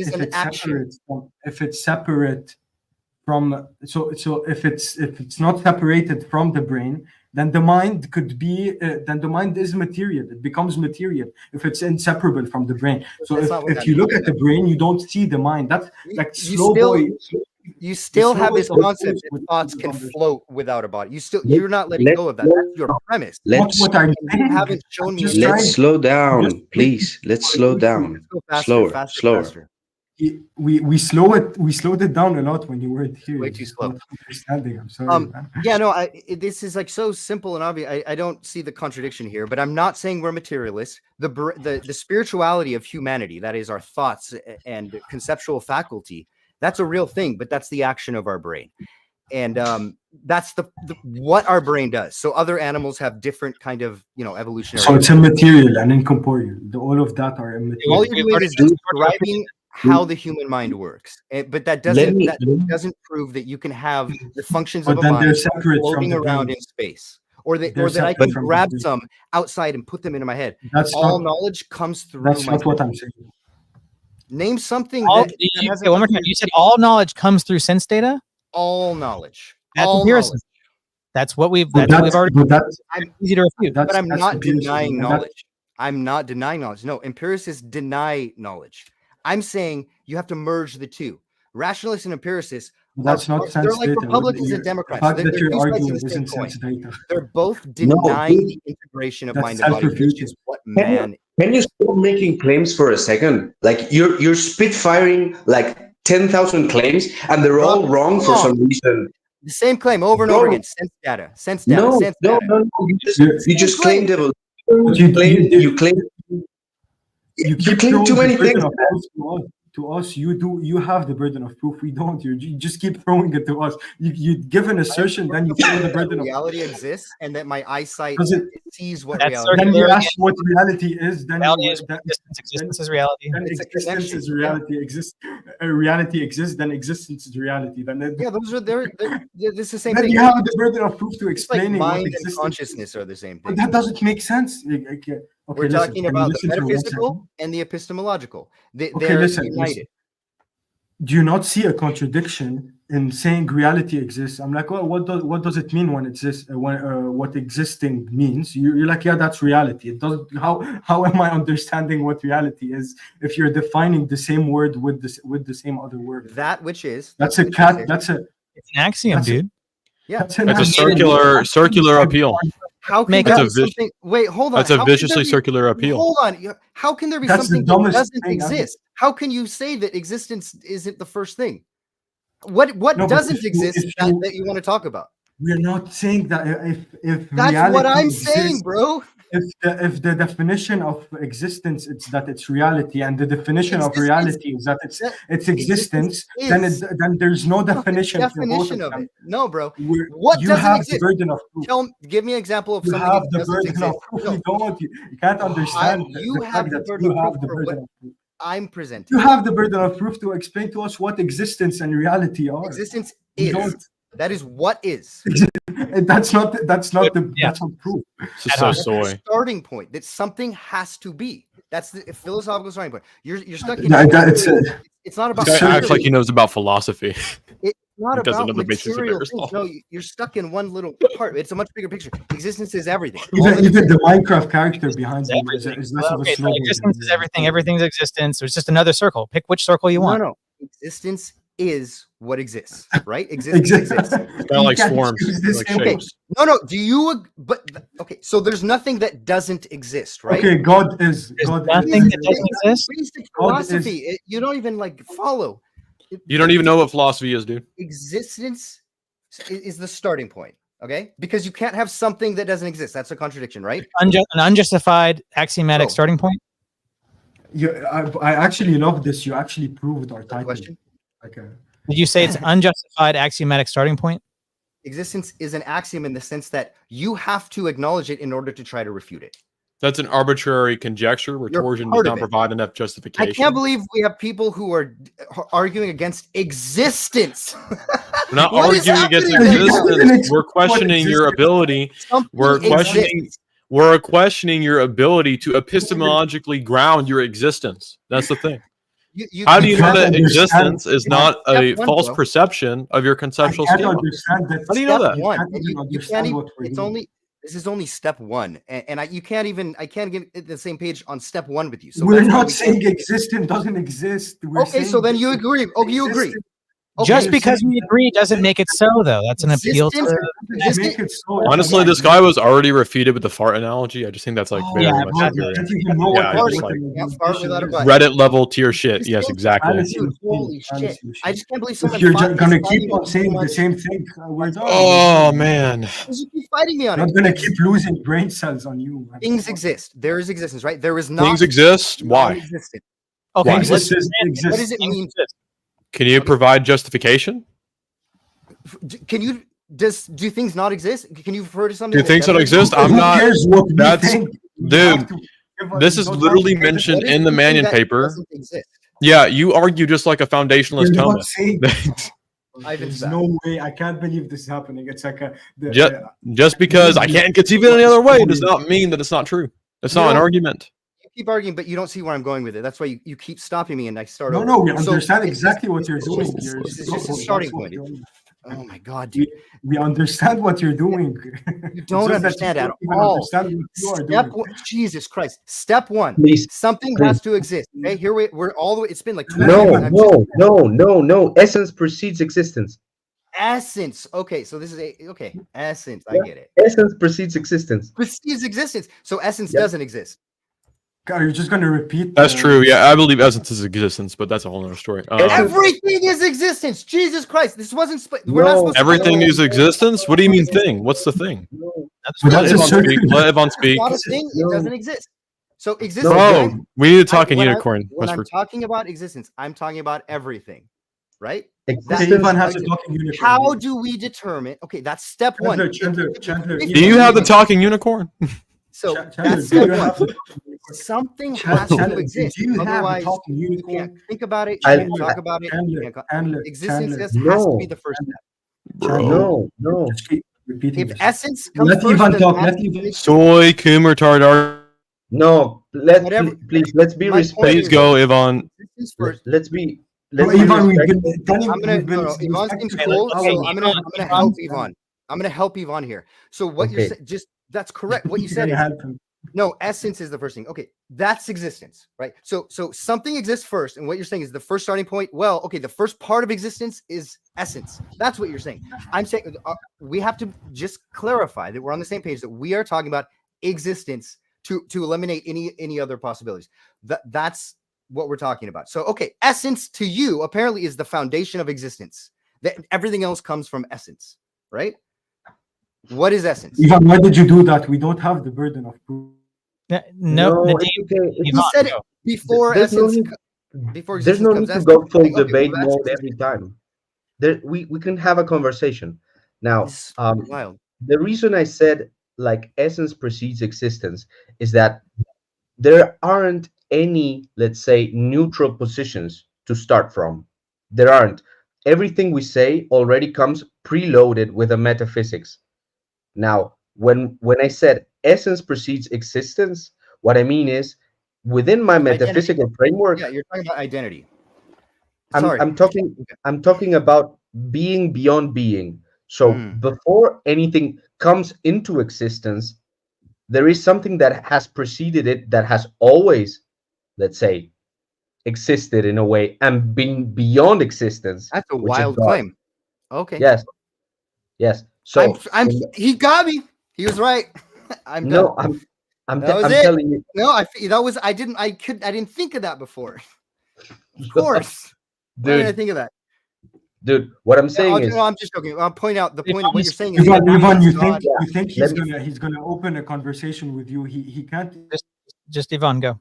I like him talking to Ivan. Okay. What I wanted to say is, when you came into this conversation, you said a lot of things. You made a lot of claims from your starting presuppositions. We generally tend to take a presuppositional approach to those kinds of things, and we like to evaluate whether those claims are solid, substantiated, and such. So the reason why I ask, for example, why do you make this emphasis on conscience? I have my own explanation for why I think you think conscience is important, right? And I can trace it back historically to, let's say, thinkers from the Enlightenment, right? So the way our subjectivities are built is so they're socially constructed by ideas that permeate our culture. So, for example, things like authenticity, things like conscience, all of those things, they're things that are part of your cultural milieu, part of your, let's say, part of the water you're swimming in. So when you talk about evolution, for example, you dropped in, let's say, the minds of human beings and the minds of animals and this and that, and from the starting presuppositions that we have, like you take for granted, for example, empiricism from our perspective at an epistemological level is not sound. So we have already a very important problem when we're talking to each other, because you take the view that empiricism is the only way of knowing, because you have an anthropology that elevates empiricism to a place that for us is unreasonable, because it's not that let's say experience doesn't play a role in knowledge, but rather we don't think experience itself attains knowledge. So in that sense, when you elevate consciousness, when you elevate experience to that place, you are trying to impose your own anthropology. You're smuggling it in, when we would challenge that anthropology and the way you derived that anthropology in the first place. So why would you say that you need, for example, experience to know? Like, you have to actually address that. You have to actually, let's start with epistemology first, and then we can move on to metaphysics. Yeah, so thank you. For someone who said I made a lot of unfounded premises, that was a boatload of assertions. But my point was, I was making some claims, and you guys immediately jumped on me about it. So I'm going back to page 1, the first step, to build up to those claims that I made. But I can't even find common ground to that, which is something has to exist for us to talk about it. Existence has to be the start to everything. There has to be something to exist. And what you're saying is no. And so we can't go on from that. We can't. You're saying no, something presupposes existence. We're done. Yeah, we're done. What the difference is between what Yvonne's saying is that we believe that God is uncreated. He has a different mode of existence than everything created. So if we're saying existence and we're saying created reality, all your circles you keep referencing, that would all have a created status where God would have an uncreated status. Everything created came from him. Obviously, this is what Yvonne is trying to get at. That's just another step. I say the same thing about the universe. The universe is everything that there is. Why do you need another step outside of that? Well, but how do you're saying the universe is eternal? So universe is God. The universe simply is. That's all there is. How do you know what is or what is? That's a circle. That's a circle. It's an arbitrary, unjustified axiom. Okay, so if the universe arbitrary is claiming that there's a floating consciousness. 1 second. If you're dude, if you, I don't think you understand that in a debate, if you can be out hoc, I can be out hoc. God just is. Right. That's my argument. He just is. That's argument's axiom. Yeah, argument's done. Okay, so both of us are saying what is. Mine is what is the universe around you and what you can learn about. Yours, what is something you cannot understand that defies all. But they're how both the universe unjustified axioms. But They're both on the same level. Equal. Yeah, they're on the same equal. level. They're both unjustified. Yeah. I'm saying, look around you. What is see the whole universe? what you are saying? Look around me. How do you know that your perception maps onto the external world? Exactly. It just is. Is that your argument? Go ahead, Yvonne. Can't trust No, your no, eyes. no. I can't trust yourself. You would agree with me. Everyone that just was honest with themselves and looked around would see everything just is. They would agree with me. That's all I'm hearing. No. I'm not saying that they'll agree with me. I'm saying you have to start at that, and then we. Are we asking you about justification, or are we asking you to make claims? I'm saying the starting point to agreement or disagreement is that something. Why would you need to agree? No, we don't need we don't need to agree. I was referring to. How do you know it's free? The host There's was- other conscious he was agents, giving a bro. parody. You don't know that. I was joking with the host. Jesus. It's impossible. You have to grant me that. Okay. Hey, I'm muting everybody real quick. I didn't want to go this long. I was hoping to go for like an hour and a half. I got a bunch of stuff to do. Can we wrap this up in the next 5 minutes? Anybody? Yeah. I'm done. Cool. I'm Okay. done. And Shannon, we can't get past the very first step. So This there's there conversation will never will be not any. do anything. Yeah. We'll never All find because any. you I want to have like a more closing statement on Well, Never, because you're using. I got a closing statement. It's a- Trust your mind and trust your senses. You go from You're there an and do your You're own an introspection. Do your Yeah, own let him talk, introspection Tom. and Talk. think. Yeah, you can look into yourself and how you interact with the world and say, is this reality? Can I trust this? Can I use the information I get from the world to then further myself and flourish and learn more about the world? Or should I And say, get to I the can't trust any conclusion. of this and close my Nadeem. eyes and believe in something else? Okay, I do want to add a closing statement, which is that Can I add one before? No, yes, no, yes, you one- can. No, Okay. Apo, you started first. Let's just go. Dang Sure. it. Okay. I'm sorry. So I would say that any of those claims that our perception is justified, or perception maps onto reality, it maps onto the external world, that's a complete assumption. That's an axiom that you stated. That is ad hoc, arbitrary, and does not actually get to justification. It actually doesn't do what debate is meant for, which is, how do you know? Knowledge is justified true belief. Did not sound like a justified true belief to me. It sounds like a belief that you have faith in. You have faith, sir, because your belief does not have evidence for it, nor does it have justification for it. Your idea that perception maps onto the external world, your idea that the universe just is. It just is. Okay, then God just is. If you can be ad hoc, I can be ad hoc. That's not an argument. That's not a justification. That's not what debate is for. You came for a discussion and a debate, and you just came to make claims, which is not debating. Okay, cool. Anybody else? Anybody else? No. Okay, Not just I that wanna- means you can send your mind No, out and ask. the final statement. That's No, how sorry. consciousness works, right? Sorry. You've God been, is. you've been That works, guys. Try it. Sorry.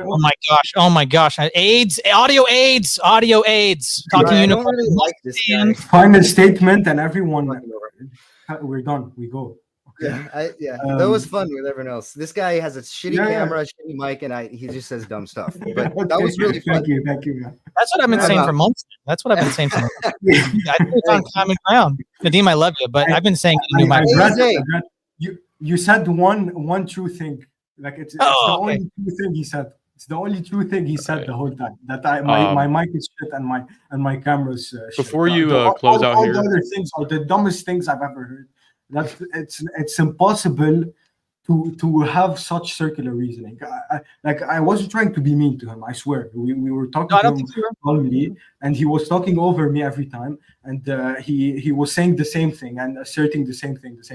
And then after he did he used ad hocs and category errors, and it's impossible to debate with someone like that. We even a conversation, even tried to do a normal conversation, and he started repeating the same thing. So we should, in my opinion, we should have kicked him a long time ago. But go ahead, Yvonne.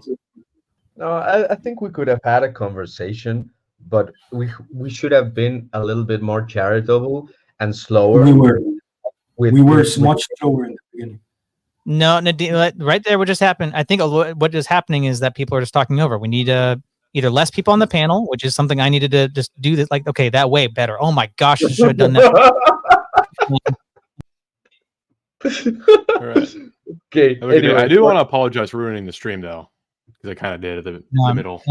Okay, I'm just saying that if you hop on here, maybe I just got to do a better job monitoring. There was a and I was doing it too. We all basically were trying to say the same thing, but over each other. So that was frustrating, and I'll do better to mute. And I'm just going to say, don't feel mad. I'm not trying to piss you off or be mean or whatever if I mute you or do that. If I'm just trying to help the audience have better audio and help the debate by not having people talk over each other, all that, I'll do more moderation. Yeah, I mean, I can agree that. Bring back the talking unicorn. That's all I got to say.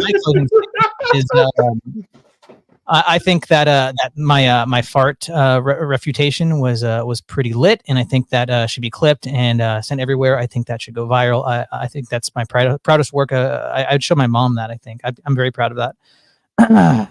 Anyways, I was getting better at the all interruption and everything, but when it seems like when we bring back the old kind of setup, it just falls back. But the stream was nice. Thank you for having me on. Yeah, that's what I was trying to say, man. And it was good having Apple back, one of the OGs. The prodigal son, yeah. The stream was a bit weird at the moment. I take all the blame. I shouldn't have asked. You weren't here. You weren't here, but we started like a pan-Orthodox debate. I actually have no idea what was happening while I was gone. I was putting my daughter to sleep. I asked about the essence energy, and it just rippled down into the whole. It's about active spirits. Yeah, man. I mean, I wasn't trying to be rude or nothing. I wasn't. Again, I don't ad hominem. From just one last clarification, I guess. Ad hominem, I would say, is you're wrong because you're stupid. That's fallacious. That's not an argument. But it's, hey, this is what's logically wrong with your argument, and you're stupid. That's not an ad hominem. That's just rhetoric. But yeah, we're not Christians. We're Eastern Orthodox. So I think that potentially there could have been more fruitful conversation if it was just more of a relaxed conversation instead of the polemic debate or whatever. I mean, not that I'm against that anyway, but I do feel like it just kept hitting the same thing. It just had. I agree. He felt like we weren't moving forward, and we felt like it wasn't moving forward. From our perspective, it was just we are. I understand you're claiming that these things are together and inseparable, but we're saying that logically, what you're saying means the mind is in the brain, and that it is. If it is what the brain does, then it's like what the ass does. Farts are what the ass does. That's what I was saying. Yeah, exactly. I don't think I didn't get triggered. I don't think anybody here really got triggered. Skyworks has been kind of trolling in the chat the whole time. No, we were. I was. No, I think we did. Hilarious to me. It was hilarious to me. I was laughing. I wasn't irritated. It was but funny. the transgender talking unicorn got no representation today. I'm actually kind of upset at that. To be honest. No, actually, it's not. You didn't affirm the talking gender unicorn. Fluid. Sorry, Apple. It's gender fluid. It's actually an octopus. It's a plushy octopus, but it identifies as. I know. The debate of the day, though, the immaterial fart, the incorporeal fart, immaterial burp. The beautiful argument. He didn't respond to anything I said. I just used Aristotle's holomorphism argument for the soul, and he just didn't care. All right, it's whatever. I think that it's not your own words, so it's false. No, the point was, I was trying to do an internal critique by using that analogy. So he said the brain is immaterial.